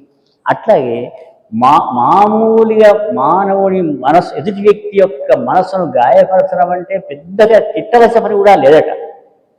ఒక గురువు గారు చెప్పిన మాట, ఇట్లా వెళుతున్నాడు, ఒక పశువుల కాపరి చౌరస్తా వచ్చింది, పశువుల కాపరి అక్కడ ఉన్నాడు. ఆయన ఇది ఏ రూట్లో వెళుతుంది, నేను అటు వెళ్ళాలి అన్నప్పుడు, నా పనులు నేను ఏందా నీకు ఎప్పటికి ఏదో ఒకటి అడుగుతామే అంటే దాన్ని అని తిట్టుడు పోతే ఏది అవసరం లేదు, నీకేం పని లేదా అని అంటేదా. ఒకవేళ వాడు మంచిగానే చెప్పిండు అనుకుందాం, ఈ రూట్ సరి అయింది, చక్కగా షాపూర్ నగర్ వెళుతుంది అని చక్కగా చెప్పాడు అనుకోండి, అతని తాత్కాలికంగా గురువుగానే భావించుకున్నాడు. ఎందుకంటే నీకు తెలియని దారిని అతను చూపెట్టాడు కాబట్టి. అంటే అంత పరమసూక్ష్మమైన అంశం. అంటే కసురుగా, విసువుగా, కటువుగా మాట్లాడకూడదు ఎదుటి వాళ్ళని ఎప్పుడు కూడా. అందరిలో భగవంతుడు ఉన్నాడు కాబట్టి మర్యాద, ప్రేమ, ఆత్మీయత, ఆనందము ఆ పద్ధతిలో నిరంతరం సంతృప్తిగా జీవనం గడపవలసిన అవసరం ఉన్నది. అందుకొరకు ఈ సమస్త వేదాంత అంశమంతా కూడా అందరికీ తెలిసిన విషయాలే అయినప్పటికీ మహామహా కవీశ్వరులు, మునీశ్వరులు, యతీశ్వరులు వీళ్ళంతా కూడా రచించినటువంటి గ్రంథాలు, అష్టాదశ పురాణాలు, వేదవ్యాసులు చెప్పేవి, మంచి మంచి మహనీయులు ప్రవక్తలు చెప్పేవి, వాటినన్నింటినీ కూడా మనం సాదరంగా పఠించాలి, శ్రవణం చెయ్యాలి. తర్వాత మనం ఆనందాన్ని పొందుతూ 10 మందికి ఆనందాన్ని పంచాలి కూడా. అంతతో సరిపోకుండా వినే వ్యక్తి ఒకవేళ సరి అయిన వాడైతే, వాడికి విందామనే ఉద్దేశ్యం కలిగి ఉంటే, మీరంతా శ్రోతలు వచ్చారు, ఆనాడు శ్రీ శుక్రవారంతా మనం చెప్పగలిగే ప్రవర్తనం కాకుండా పరీక్షణ్ మహారాజులాగా ఉన్నటువంటి మిగతా సభికులంతా ఉంటే ఆ మహదానందాన్ని పొందుతారు ప్రవర్తనంతా కూడా. అందువల్ల మనం ఎట్టి పరిస్థితుల్లో భగవతత్వాన్ని నిరంతరం ధ్యానము చేయాలి, జపము చేయాలి, పారాయణము చేయాలి, 10 మందికి మన ఆనందాన్ని పంచాలి. ఇది చేస్తే ఇట్లా బాగుంటుంది. రామరామ అనే భగవన్నామం, సాయిరామ్ సాయిరామ్ అన్నాం అనుకోండి, ఆ సాయి శబ్దంలో ఎంత చక్కటి అర్థాలు ఉన్నాయి. అవన్నీ కూడా దత్తస్వరూపంగా దత్తాత్రేయ చరిత్రలో, గురు చరిత్రలో ఎన్ని వివరాలు చెప్పారు. వాళ్ళ ఆ కథలన్నీ ముందు వస్తాయి, మంచి మంచి కథలన్నీ కూడా. వాళ్ళు చేసినటువంటి విశిష్ట అనుభూతులు, స్వానుభవాలు అవన్నీ కూడా ఇందులో పొందుపరచబడ్డాయి. కనుక ఇంతకు చెప్పబోయే అంశం ఏంటంటే, కేవలము ఇందులో ఇది ఉన్నది అది లేదు అనడానికి వీల్లేదు. సర్వం పరమాత్మ విభూతి. విభూతి యోగంలో ఎంత బాగా చెప్పాడు. మొత్తం భగవద్గీతలో విభూతి యోగం చదివాలి, చాలా గొప్పది. కనుక ఆ శ్రీకృష్ణ పరమాత్మ అర్జునుడికి చెప్పినటువంటి ఆ వేదాంత వాక్యాలు, భక్తిమయమైన జ్ఞానం అంతా కూడా ఆలోచిస్తే అది అజరామరం, అనన్య సామాన్యం. అంత గొప్ప గొప్ప విషయాలు అందులో చెప్పబడ్డాయి. కేవలం ఒక చిన్న శ్లోకంలో ఎంత భావం ఉంది. అనన్యాశ్చింతయంతో మాం ఏ జనాః పర్యుపాసతే తేషాం నిత్యాభియుక్తానాం యోగక్షేమం వహామ్యహం. ఎవరైతే, ఏ సాధకులు, ఏ మానవులైతే అనన్య అంటే వేరే చింతన లేకుండా, వేరే అన్యమనస్కులు కాకుండా, మాం పర్యుపాసతే నన్ను ఎవరైతే సేవిస్తారో, నన్ను ఎవరైతే భజిస్తారో, పూజిస్తారో, అలాంటి వారికి నేను ఏం చేస్తాను, తేషాం నిత్యాభియుక్తానాం, నేను వెన్నంటే తిరుగుతుంటా, వాళ్ళకు మాత్రం అగుపడను. నన్ను స్మరిస్తే నీవే రక్షకుడవు, ఆర్తత్రాణపరాయణత్వం నీకే చెల్లుబాటు, వేరెవరికి కాదు అని. కాపాడే దైవం నీవు, కాపాడబడే వ్యక్తిని నేను, ఆ సర్వ ఆపత్ రక్షకుడవు, సర్వ జగద్రక్షకుడవు అని భగవంతుని కీర్తిస్తూ, భజిస్తూ, శ్లాఘిస్తూ నిరంతరమే కనుక ఆ రకమైన ఆరాధన జరుగుతూ ఉన్న ఎడల అప్పుడు భగవానుడు కనబడకుండగానే అతనిని ఎల్లవేళలా అభయహస్తము సాచి కాపాడుతాడు. ఇందులో ఎంతమాత్రం సందేహం లేదు. ఇది నిస్సందేహమైన విషయం. ఎన్నో గ్రంథాలు మనకు చెప్తున్నాయి. కనుక మనం ఆ దైవతత్వాన్ని ఆ రీతిలో చూడవలసిన వాళ్ళం అయ్యున్నాం, ఆ సేవ చేయవలసిన వాళ్ళం అయ్యున్నాం. తర్వాత మనం చేస్తున్నప్పుడు మరొక చిక్కు ఎక్కడ వస్తుంది అంటే, ఆ పరమాత్ముడు కూడా ఒక పరీక్ష పెడతాడు. పరీక్ష ఒకటే కాదు, 4 విధములు కూడా. ఎట్లా అని ఒక ఉదాహరణ చెప్పాడు. యథా చతుర్భిః కనకం పరీక్ష్యతే నిఘర్షణ ఛేదన తాపతాడనైః తథా చతుర్భిః పురుషం పరీక్ష్యతే త్యాగేన శీలేన గుణేన కర్మణా. అంటే ఒక కంసారి వాడు ఒక మంచి సొక్కం బంగారాన్ని, ఆ బంగారు ముద్దను ఒక ఆభరణంగా తయారు చెయ్యాలి అన్న ఎడల 4 విధములైన పరీక్షలు ప్రాపంచికంలో ఉన్నటువంటి సామాన్య స్వరూపుడైన హంసలవాడు చేస్తాడు. ఆ బంగారు కడ్డీని ఒక ఆభరణంగా, భూషణంగా తయారు చేస్తాడు. దానికి 4 విధములైన పరీక్షలు ఉన్నాయి బంగారు కడ్డిని నగగా మార్చడానికి. యథా చతుర్భిః కనకం పరీక్ష్యతే నిఘర్షణ ఛేదన తాపతాడనైః. అనగా ఆ బంగారు కడ్డి తెచ్చాడు ఒకడు. ఏం చేయమన్నాడు? ఒక నెక్లెస్ వారికి అవసరం అండి, చేయాలి. సరే, అప్పుడు ఇతను ఏం చేశాడు? మొదలు అసలు దానికి ప్రాణమే ఉన్నట్లయితే చాలా బాధపడి ప్రాణం పోవలసినంత బాధ కలిగి ఉంటుంది ఆ సమయం. ఏం జరుగుతుంది? ఒరిపిడి రాయి అని ఒకటి ఉంటుంది కంసాలి వ్యక్తి దగ్గర. ఆ ఒరిపిడి రాయితో బంగారు కడ్డీని బాగా రాస్తూ ఉంటాడు. వాటి రవలన్నీ కూడా కింద పడుతూ ఉంటాయి ఒక కాగితం పైన.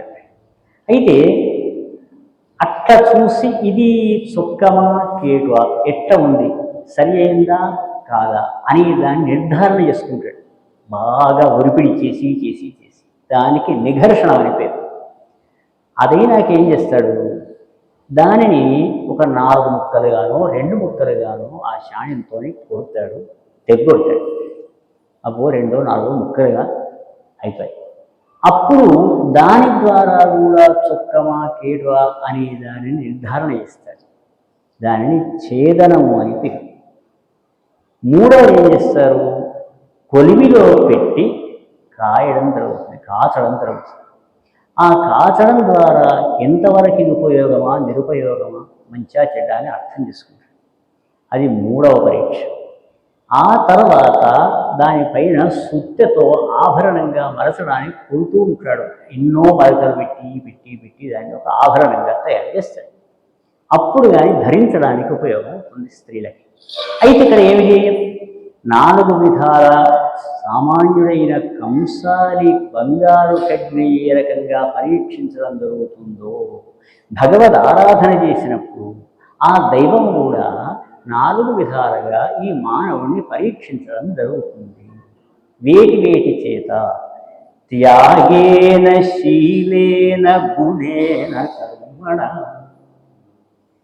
మొదలు త్యాగం కావాలట. అన్నిటికంటే ప్రాధాన్యమైంది త్యాగం. త్యాగం అంటే తన్ను మరిచి కాదు, మైమరిచి దానం ఇవ్వలేదు. యథాశక్తి తనకు 10 రూపాయలు సంపాదిస్తున్న వ్యక్తి 1 రూపాయి 2 రూపాయలు ఖర్చు పెట్టడం ధార్మిక కార్యక్రమాలు. తద్వారా పుణ్యమే కాక 10 మందికి, సమాజానికి వేరుబడి ఏదైనా సరే అందరికీ శుభం జరగాలి, అందరికీ క్షేమం కళ్యాణం జరగాలి, అందరూ బాగుండాలి అనే సద్భావనతో త్యాగం యథాశక్తిగా తన శక్తి వంచన లేకుండా చేయటం అనేది త్యాగానికి ప్రతీక. మొట్టమొదటి పరీక్ష. ఆ రెండవది ఏంటి? శీలేన. శీలం అనేది చాలా గొప్పనైన పదం. మన ఇంటికి ఒక అతిథి వచ్చాడు. వెనకటి కాలంలో బాగా ఉండేది, ఒక ప్రస్తుతం తగ్గింది. కానీ ఒక వ్యక్తి బంధువే కావచ్చు, మిత్రుడే కావచ్చు, ఇంటికి వచ్చాడు అప్రయత్నంగా, మనం పిలవకుండా.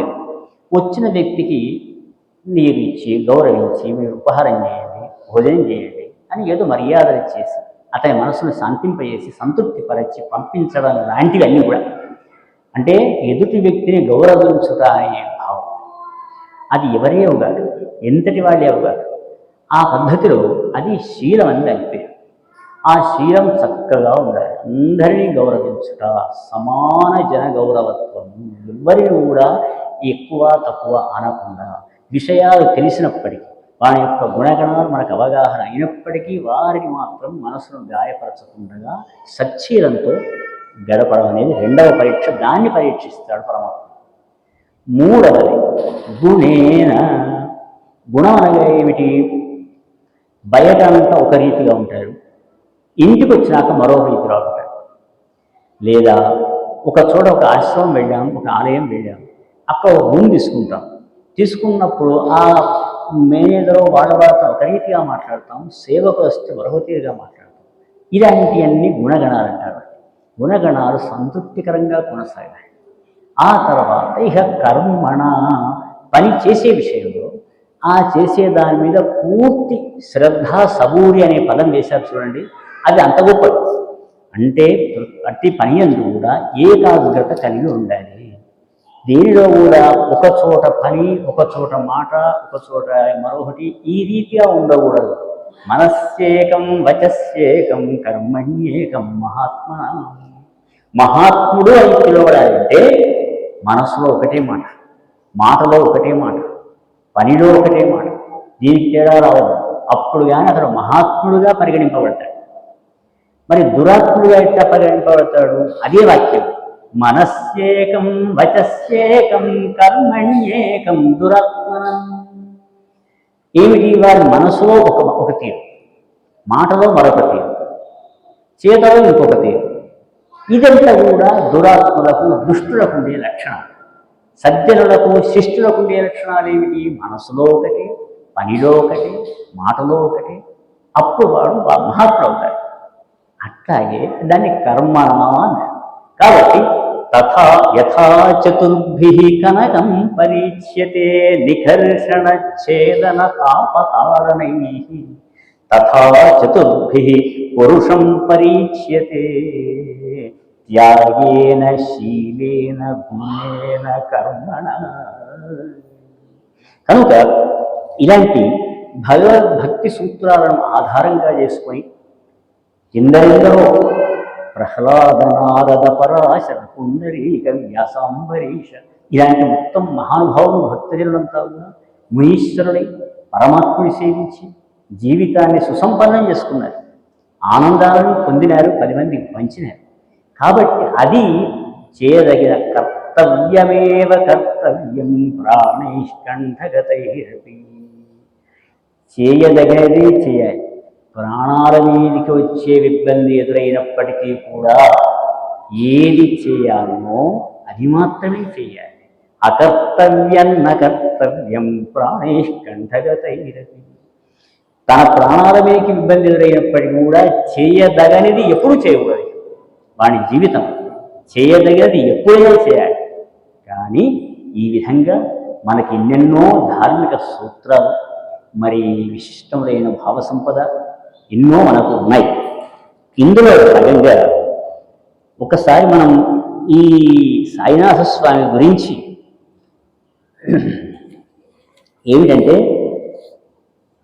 మహనీయుడు ఆ స్వామివారిని సేవించిన వాళ్లకు అపరిమితమైనటువంటి మరి భక్తజన సులభుడైన భగవానుడు, ఆ దైవం గురించి సేవా దృక్పథము బాగా ఉన్నవాడి యొక్క జీవనమే జీవనం, దానికి మించింది మరొకటి లేదుగాక లేదు. కానీ అది పొందడం అనేది కావాలి. ఒకానొక కవీశ్వరుడు ఈ సాయినాథ స్వామి గురించి, అందులో ఈ గ్రామం బౌరంపేట, ఈ బౌరంపేట గ్రామంలో సాయినాథ స్వామి ప్రతిష్టామూర్తి అయి భక్తుల పాలిటి కొంగు బంగారమై ఆరాధ్య దైవమై మరి 4 వేల నీరాజనం అందుకుంటున్నటువంటి మహనీయుడు ఆయన. ఆ స్వామివారి గురించి చెప్పినటువంటి ముఖ్యములైన శ్లోకాలు, దానికి సంబంధించిన భావం. ఇక్కడ ఈ ఆశ్రమ నిర్మాతలు, వ్యవస్థాపకులు బ్రహ్మశ్రీ వేదమూర్తి అయిన నిమ్మాని విమలాదేవి రామమూర్తి గారు దంపతులు, వాళ్ళ ద్వారా ఇది నిర్మాణం కావింపబడింది. దాని యొక్క నిర్వహణ అంతా కూడా ప్రస్తుతం నిమ్మాని రమణమూర్తి గారు నిర్వహింపజేస్తున్నారు. కార్యక్రమాలని సాఫీగా నిరంతరాయంగా కొనసాగుతున్నాయి. ఈ సాయినాథ స్వామిని మనం స్తుతించే విషయంలో శ్రీవాగ్దేవి స్వనుమతి బరాతు వెంకటేశ ప్రసాదాతు. శ్రీవాగ్దేవి స్వనుమతి బరాతు వెంకటేశ ప్రసాదాతు. అసలు ఈ సాయినాథ స్వామి బౌరంపేట నివాసిగా కావడానికి మూల కారణములు రెండే రెండు. ఒకటేమో శ్రీ బాసర జ్ఞాన సరస్వతీ మాత యొక్క స్వప్న సాక్షాత్కారం, స్వప్న ఆదేశం ఆ పుణ్యమూర్తులకు కలిగింది. అది మొదటిది. తర్వాత తిరుపతి వెంకటేశ్వర స్వామి వారి యొక్క ఆదేశం కూడా ఏర్పడింది. అంటే ఈ స్మర్తృగామి సమోవతు అనే దగ్గర స్మరించిన వారిని వెన్నంటి ఉండి వారి యొక్క కష్టములను తొలగించి ఫలములు వరములు ప్రసాదించేటువంటి భక్తి పరమభక్త సులభుడైన కేవలం సాయినాథ స్వామి వారి యొక్క మందిర నిర్మాణం చెయ్యాలి, నిత్యారాధనలు జరగాలి అనే ఒక సదుద్దేశ్యం ఆ పుణ్య దంపతులకు ఏర్పడింది. వాళ్ళు ఈ బౌరంపేట గ్రామంలో ఈ వ్యవస్థను ఏర్పరిచారు. మనమంతా కూడా యథాశక్తిగా సేవ చేసే సౌభాగ్యం మనకి ఏర్పడిందంటే మన పూర్వజన్మ పుణ్యంగా మనం భావించాలి. శ్రీమహాదేవి స్వనుమతి బలాతు వెంకటేశ ప్రసాదాతు. శ్రీ నిమ్మాన్యన్వయజ విమల రామమూర్తి ప్రతీత. సానందం భాగ్యనగర మహాసాయినాథాశ్రమస్థ బౌరంపేట ప్రభురవతుమా సంతతం సాయినాథ. ఈ బౌరంపేట ప్రభువై ఉన్నాడు. ఆ సాయినాథాశ్రమంలో నివసిస్తున్నటువంటి దైవం మరి నిమ్మాని వంశంలో జన్మించిన వాళ్ళ యొక్క ప్రేరణ ద్వారా నిర్వహింపబడుతుంది. కరుణావరుణాలయ సాధుమతే చరణాశ్రిత రక్షక విశ్వపతి. సురతావన సన్నుత కీర్తితే సురతాపస సన్నుత కీర్తితే దయయా పరిపాలయ సాయి విభో. మునిమానస కంజ విహార హరి శరణాగత సేవక పాల హరి. అభయంకర దివ్యకరాబ్జ హరే దయయా పరిపాలయ సాయి విభో. ఆ సాయినాథ స్వామిని మమ్మల్ని పాలించాలి, మమ్మల్ని కాపాడాలి, మమ్మల్ని సంరక్షించాలి అని భక్తిభావంతో వేడుకోవటం దీనిలో ఉన్న అంతరార్థం. ఆ స్వామి ఇంకా ఎలాంటి వాడు? కరుణావరుణాలయ సాధుమతి. కరుణ అనే దానికి సముద్రం లాంటివాడు. మిగతా వాడికి అన్నిటికీ అవధి ఉంది. ఒక నది, ఒక చెరువు, ఇంకోటి అవన్నీ కూడా ఒక ఉంది, తటము ఒడ్డు అన్నట్టుగా ఉంది. కానీ సముద్రానికి అలా లేదుగా. అందువల్ల కరుణాసముద్రుడైన వాడు సాక్షాత్ సాయినాథుడు అనేది సారాంశం. శరణాగత సేవక పాల హరి అభయంకర దివ్యకరాబ్జ హరి. ఎంతటి వాళ్ళకైనా అభయప్రదానం చేసుట్లో వారికి వారే సాటి. భయాన్ని తొలగించుట, అభయప్రదానం చేసుట, వరదానం ఇచ్చుట, ఇవన్నీ కూడా పరమాత్మ యొక్క సంలక్షణములు. ఆ తర్వాత సాయినాథ ప్రపత్తిలో కూడా వెంకటేశ్వర స్వామి వారి యొక్క ప్రపత్తి ఎలాగో సాయినాథ స్వామి గురించి భక్తిరూపమైన భావనతో మనం శ్లాఘించటం ఉంటుంది. వినాసాయినాథం నదేవో నదేవ ముదా సాయినాథం ప్రణౌమి ప్రణౌమి. భజే సాయినాథ ప్రభుత్వం నితాంతం త్వదీయం సుతం పాహి హే సాయినాథ.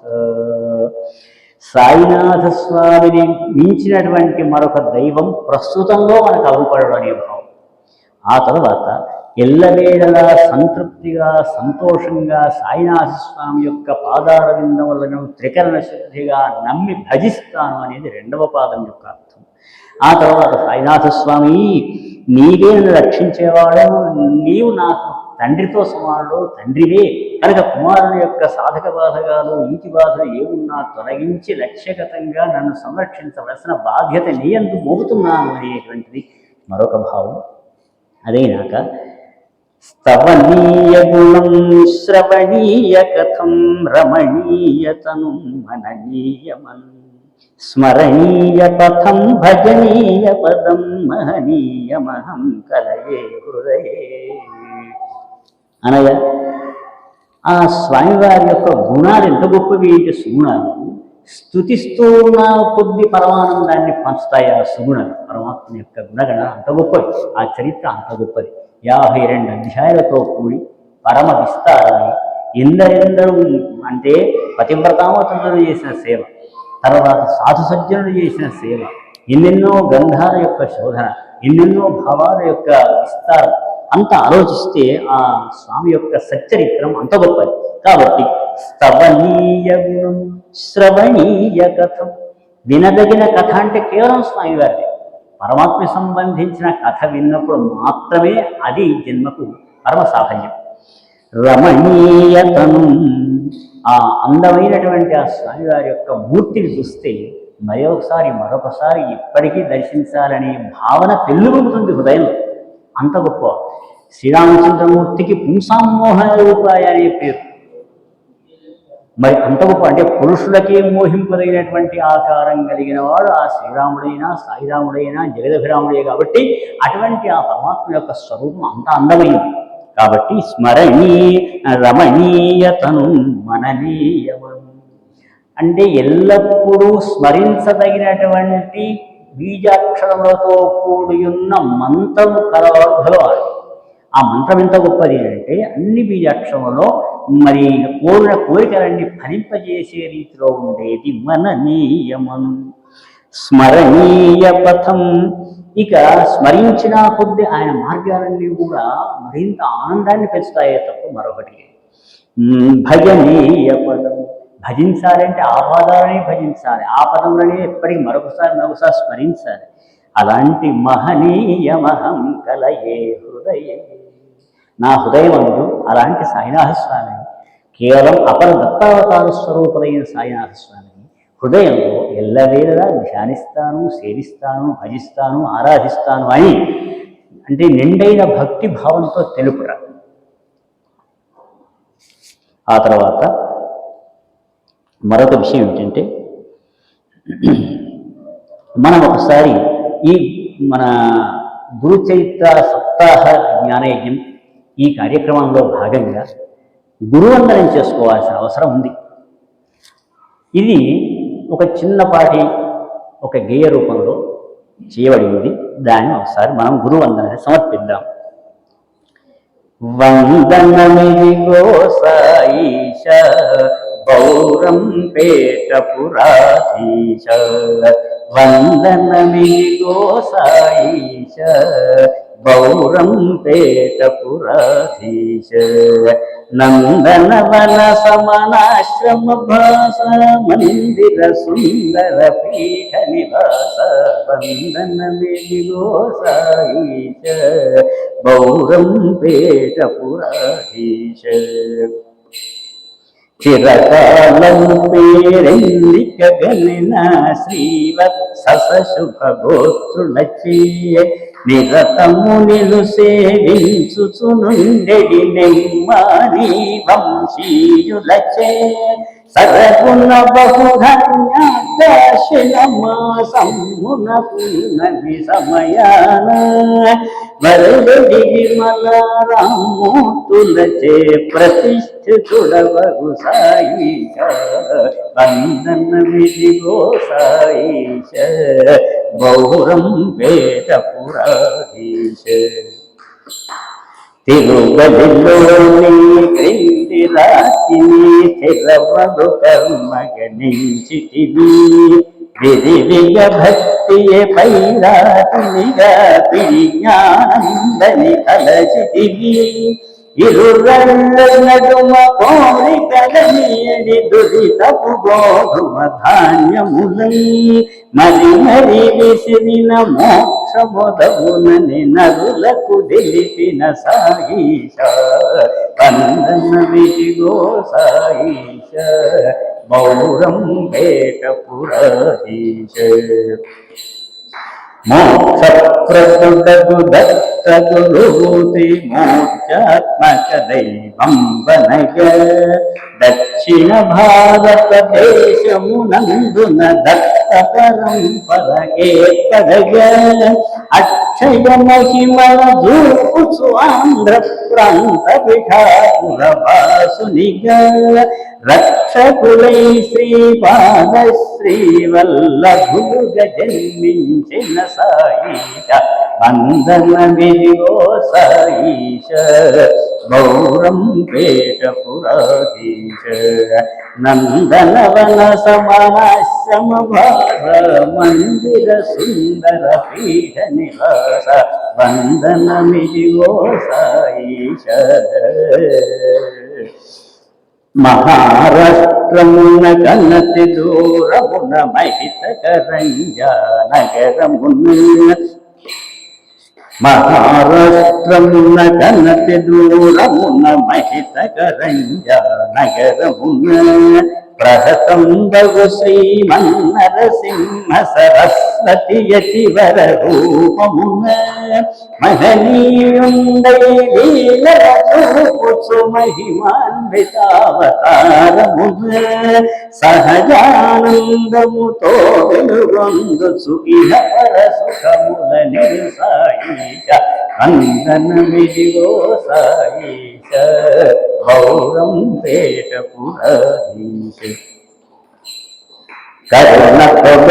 కరుణపురం వనదగు గంగాపుర క్షేత్రమున సురుచిర భీమామరజా నదుల సుందర సంగమ స్థానమున నిరుపమమౌదుంబర సన్నిధి గుణపారుగా తేజమున వనదుల వేదనగారుచునుండెడి పావనమూర్తి సాయిష వందనమిదిగో సాయిష గౌరం పేటపురీశ ఇలా అక్కల కోట మహారాజుగా నిలిచిన దేవ సాయిష అలహున్నా బద్మాణిక్య ప్రభువులుగా వెలసిన సాయిష అలవిడి శిరిడి క్షేత్రమునందున లీలల దూవిన సాయిష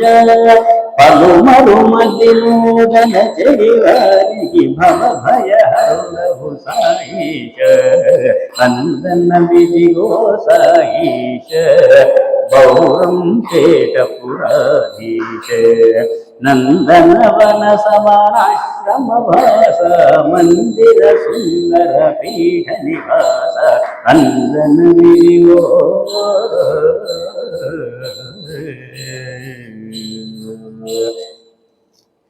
ఒకనాటి సమయంలో రాష్ట్రపతి అవార్డు గ్రహీత వారు గౌరీభట్ల వంశోద్భవులు రఘురామ శాస్త్రి గారు మహాపండితులు వారు ఒకనాటి కాలంలో అనగా సుమారు 30 సంవత్సరములకు పూర్వం ఈ సాయినాథ స్వామి గురించి ఒక అష్టకం రాశారు. నిజంగా ఆ అష్టకంలో ఎంత విశిష్టమైన భావం ఉందో అది చెప్పనవి కాదు. అంత గొప్పైనటువంటి అత్యుత్తమ అష్టకం అది. అదొక్కసారి చదివి మనం మంగళ శ్లోకాన్ని పూర్తి చేద్దాం.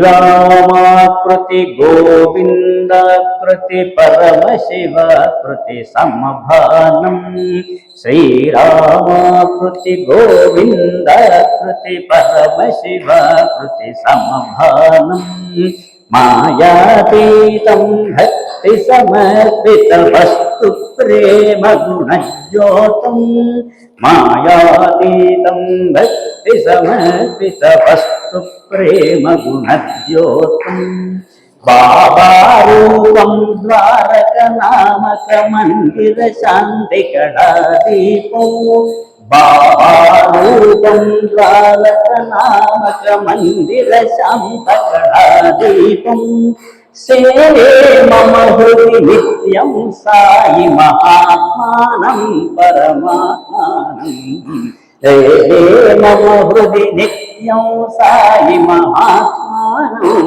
పరమాత్మానం దీని భావం ఏమిటంటే ఆ సాయినాథ స్వామి రామచంద్రమూర్తి వలె సాయిరామని పిలువబడ్డాడు, మరియు గోవిందుని వలె సాయి కృష్ణ అని పిలువబడ్డాడు, మరియు పరమశివుని వలె సాయి శివ, శివసాయి ఇలాంటి పదజాలంతో పిలువబడ్డాడు.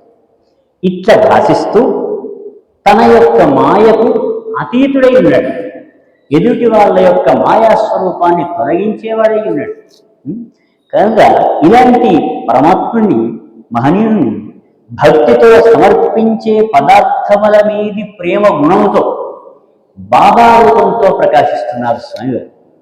కనుక ఈ ద్వారకామాయి అనే ప్రదేశం, ఆ మందిరంలో కూడా శాంతి కళాదీపం ద్వారా వెలుగులు ప్రసాదిస్తున్నాడు. అలాంటి పరమాత్మ స్వరూపుడైన సాయి మహాత్ముని నేను నా హృదయంలో ఎల్లప్పుడూ సేవిస్తూ ఉన్నాను అని మొదటి శ్లోకం యొక్క అర్థం. రెండవ శ్లోకం ఏంటంటే సర్వాంతర సంకల్ప జ్ఞాన సముద్రం దీనదయాముద్రం, సర్వాంతర సంకల్ప జ్ఞాన సముద్రం దీనదయాముద్రం, సర్వస్వరూప దర్శన కాన విధాతారం కరుణాసారం, జీవజ్ఞాన నిషేధాగాధతమోహరనధ్యందిన భాను, సేవే మమ హృది నిత్యం సాయి మహాత్మానం పరమాత్మానం. అందరి హృదయాలలో కూడా తలంపులను, కోరికలను తెలుసుకునేటువంటి దివ్య జ్ఞానం గలవాడు స్వామి. అందరికీ అన్ని స్వరూపాలలో దర్శనమిచ్చేటువంటి బ్రహ్మతో సమానుడైన వాడు స్వామి. జీవుల యొక్క అగాధమైనటువంటి అజ్ఞాన చీకట్లు ఏవైతే ఉన్నాయో అవన్నింటినీ హరించేటువంటి వాడు స్వామి. మధ్యాహ్న సూర్యుడి వరే మరి భాసమానుడై విరాజిల్లుతున్న స్వామి. అలాంటి నీవు సాయి మహాత్ముడు కనుక నిన్ను నా హృదయంలో ఎల్లవేళలా ధ్యానిస్తూ ఉన్నాను, సేవిస్తూ ఉన్నాను అనేటువంటి భావం. రోగాతుర విన సన్మన శాంతద్రోగహరణ పారీణం, భోగాసక్త జనంతర భక్తిమతాం వాంఛాతతి దాతారం, యోగానంద మిలన్మానసలసతావన పాయతయాసీనం, సేవే మమ హృది నిత్యం సాయి మహాత్మానం పరమాత్మానం. కొందరు వెలవెలలాడుతూ ఆధివ్యాధుల చేత బాధపడుతూ ఉన్నటువంటి రోగాలను హరించే నేర్పరివి నీవు స్వామి. భోగాలలో ఆసక్తి కలిగి నిన్ను చూడని వారిని కూడా ఒక్కొక్క సమయంలో మరి కృపామయుడవై కాపాడే స్వామి.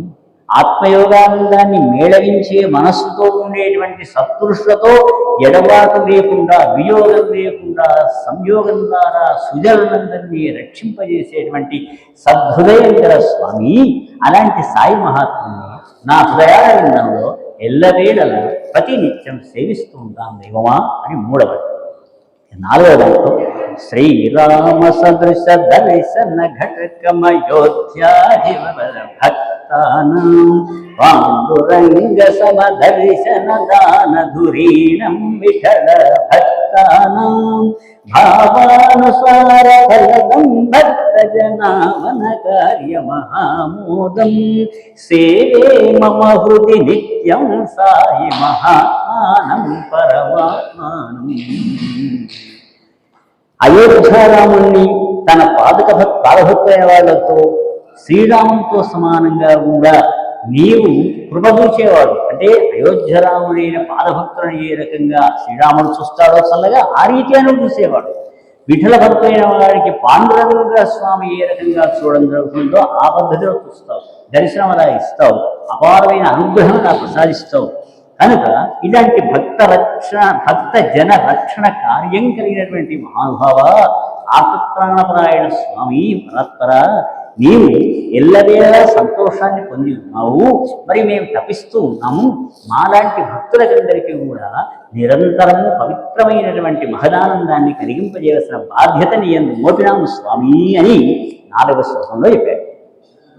శతయోజనగత గోదావంద సమాగమ భక్తారం జన్మత్రయ బంధాగత భుజగణిత మండూక విమోక్తారం భూతగ్రహ మారీ పీడాగర ధునీయ భూతిదారం సేవే మమ హృది నిత్యం సాయి మహాత్మానం పరమాత్మానం. 3 యోజనాల నుండి వచ్చేటువంటి బల్లి బంధువులని అదొక కథ ఉంది. ఆ వార్తను చెప్పేటువంటి 3 జన్మల బంధంతో ఉన్న సర్పము శత్రువైన కప్పను మింగుటను చూచి ఆ కప్పను విడిపించేవారు. భూతగ్రహంలో కలరా మారుడు బాధలను తన దగ్గరగా గురిలోని భస్మ ప్రసాదంగా ఇస్తే వారి భూతప్రేత పిశాచాలకు ఉండేటువంటి సమస్త భూత బాధలు గ్రహబాధలన్నీ కూడా కేవలం ధుని భూతిని పెట్టినంత మాత్రాన ఆరోగ్యవంతులు అవుతారు. కాబట్టి అంత గొప్పనైన పుణ్య మహనీయుడు స్వామి. అలాంటి పరమాత్మ రూపుడైన నిన్ను నీ సాయి మహాత్ముని నా హృదయంలో నిలుపుకొని నిత్యానందాన్ని నిత్య సేవలు పాటిస్తూ ఉంటాను దైవమా. బృందావన సమశిరిడి పుర్యాం శ్రీకృష్ణ కృత సంకాశం మారుతి సదృశల సన్మూర్తిం హత దీనాతురజన బహుళార్తిం కాలత్రయగతి వేత్తారం కల్మషరిపు దుర్గ విభేత్తారం సేవే మమ హృది నిత్యం సాయి మహాత్మానం పరమాత్మానం.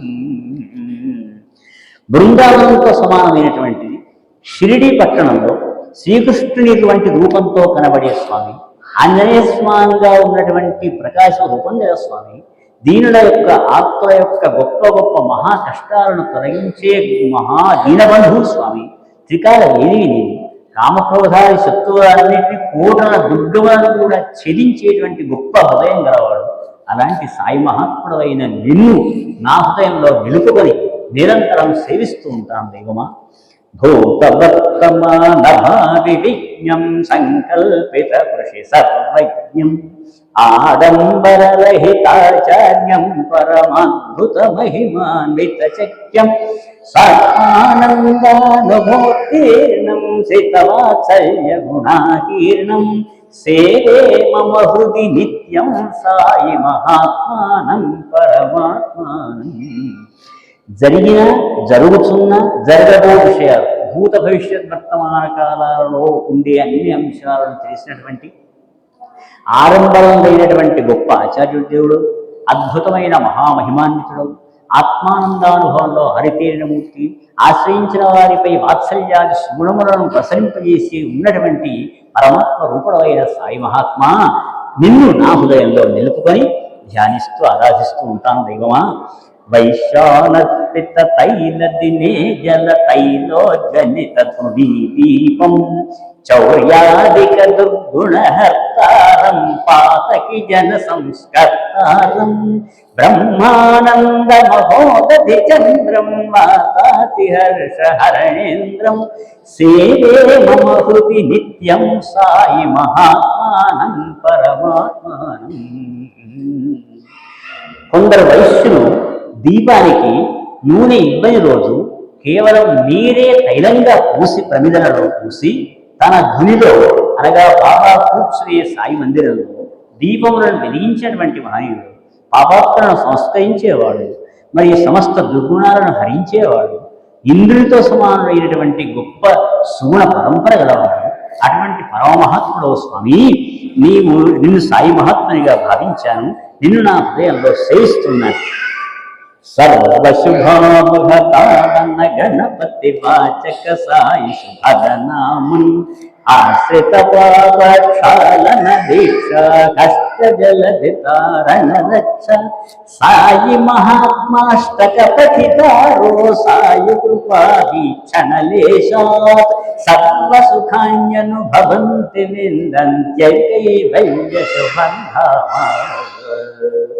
అన్ని శుభములను కలిగించినట్టు సత్పురుష సముదాయమునకు ప్రభువైన అర్థము చెప్పునట్టి శుభమిచ్చేటువంటి సాయినామం కలవాడు, ఆశ్రయించిన వారి పాపాలను కడుగుటలో దీక్ష గలవాడు, కష్ట సముద్రాలను తరింపజేసే రక్షకుడమైన ప్రభువు నీ యొక్క అనగా సాయి మహాత్ముని యొక్క అష్టకాన్ని ఎవరైతే పఠిస్తారో అలాంటి వారికి సాయి మహాత్ముని దయామయమైన కరుణా రస ప్రసరణ ద్వారా సర్వసుఖములు పొందుతారు, శుభప్రదమైనటువంటి మోక్ష కైవల్యాన్ని కూడా సామ్రాజ్యాన్ని అనుభవిస్తారు. కాబట్టి ఇలాంటి అష్టకం చాలా శుభమైంది అని వారు చెప్పిన మాట. ఆ తరువాత మనము మంగళ శ్లోకాలు 4 చదువుకొని పూర్తి చేద్దాం.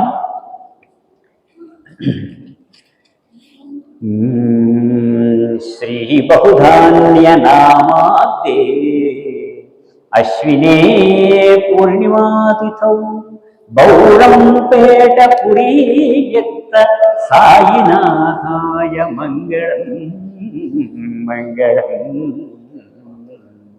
నిమ్మాని వంశజాతాభ్యం సుప్రతిష్ఠిత ముహూర్తయే విమలారామమూర్తిభ్యాం సాయినాథాయ మంగళం మంగళం. శాశ్వతానంద సంపత్తి దాయకాయ మహాత్మనే అనంత ఫలదాయాస్తు సాయినాథాయ మంగళం మంగళం. ఏకాదశ సుసూత్రార్థ ప్రవక్త్రే స్మర్తృగామిని సచ్చిదానంద రూపాయ సాయినాథాయ మంగళం మంగళం. ధునీభూతి గ్రహీతॄణాం అష్టైశ్వర్య ప్రదాయిని తాపత్రయహరాయ వాస్తు సాయినాథాయ మంగళం. జగదాభూతాయ శ్రితదీనావనాయ చ మాయాంధకార సూర్యాయ సాయినాథాయ మంగళం మంగళం. నిర్మోహాయ నిరీహాయ నిర్నాశాయ నిరంతరం నిర్లేపాయ చ నిత్యాయ సాయీశాయాస్తు మంగళం మంగళం. చతుర్వారం భక్తబృంద నీరాజిత పదాయ చ సర్వలోకైకనాథాయ సాయినాథాయ మంగళం మంగళం. సాయిరామాయ మంగళం శివమూర్తయే మంగళం. దత్తరూపాయ సాయినాథాయ మంగళం. అవ్యాహత ప్రభావాయ సత్యధర్మరతాయ చ బౌళం పేట నివాసాయ సాయినాథాయ మంగళం మంగళం. ఓం శ్రీ సచ్చిదానంద సద్గురు సాయినాథ్ మహారాజ్ కీ జయ. దిగంబర దిగంబర శ్రీపాదవల్లభ దిగంబర దిగంబర దిగంబర శ్రీపాదవల్లభ దిగంబర దిగంబర శ్రీపాదవల్లభ దిగంబర దిగంబర దిగంబర శ్రీపాదవల్లభ దిగంబర దిగంబర దిగంబర శ్రీపాదవల్లభ దిగంబర దిగంబర దిగంబర శ్రీపాదవల్లభ దిగంబర. సిద్ధాంతవధూత శ్రీ గురుదేవ స్వామి మహారాజ్ కీ జయ. హర నమః పార్వతీపతయే హర హర మహాదేవ. శ్రీ శారదా చంద్రమౌళీశ్వర భగవాన్ కీ జయ. श्री नागेंद्र स्वामी भगवान की जय। त्रयस्त्रिगुंशत्कोटि देवता स्वरूपिणी गोमाता की जय। स्वस्ति प्रजाभ्यः परिपालयन्तां न्याय्येन मार्गेण महीं महिषाः गोब्राह्मणेभ्यः शुभमस्तु नित्यं। लोकाः समस्ताः सुखिनो भवन्तु। काले वर्षतु पर्जन्यः पृथिवी सस्यशालिनी देशोऽयं क्षोभरहितः सज्जनाः सन्तु निर्भयाः। अपुत्राः पुत्रिणः सन्तु पुत्रिणः सन्तु पौत्रिणः अधनाः सधनाः सन्तु जीवन्तु शरदां शतम्। श्री सद्गुरु साईनाथ महाराज की जय।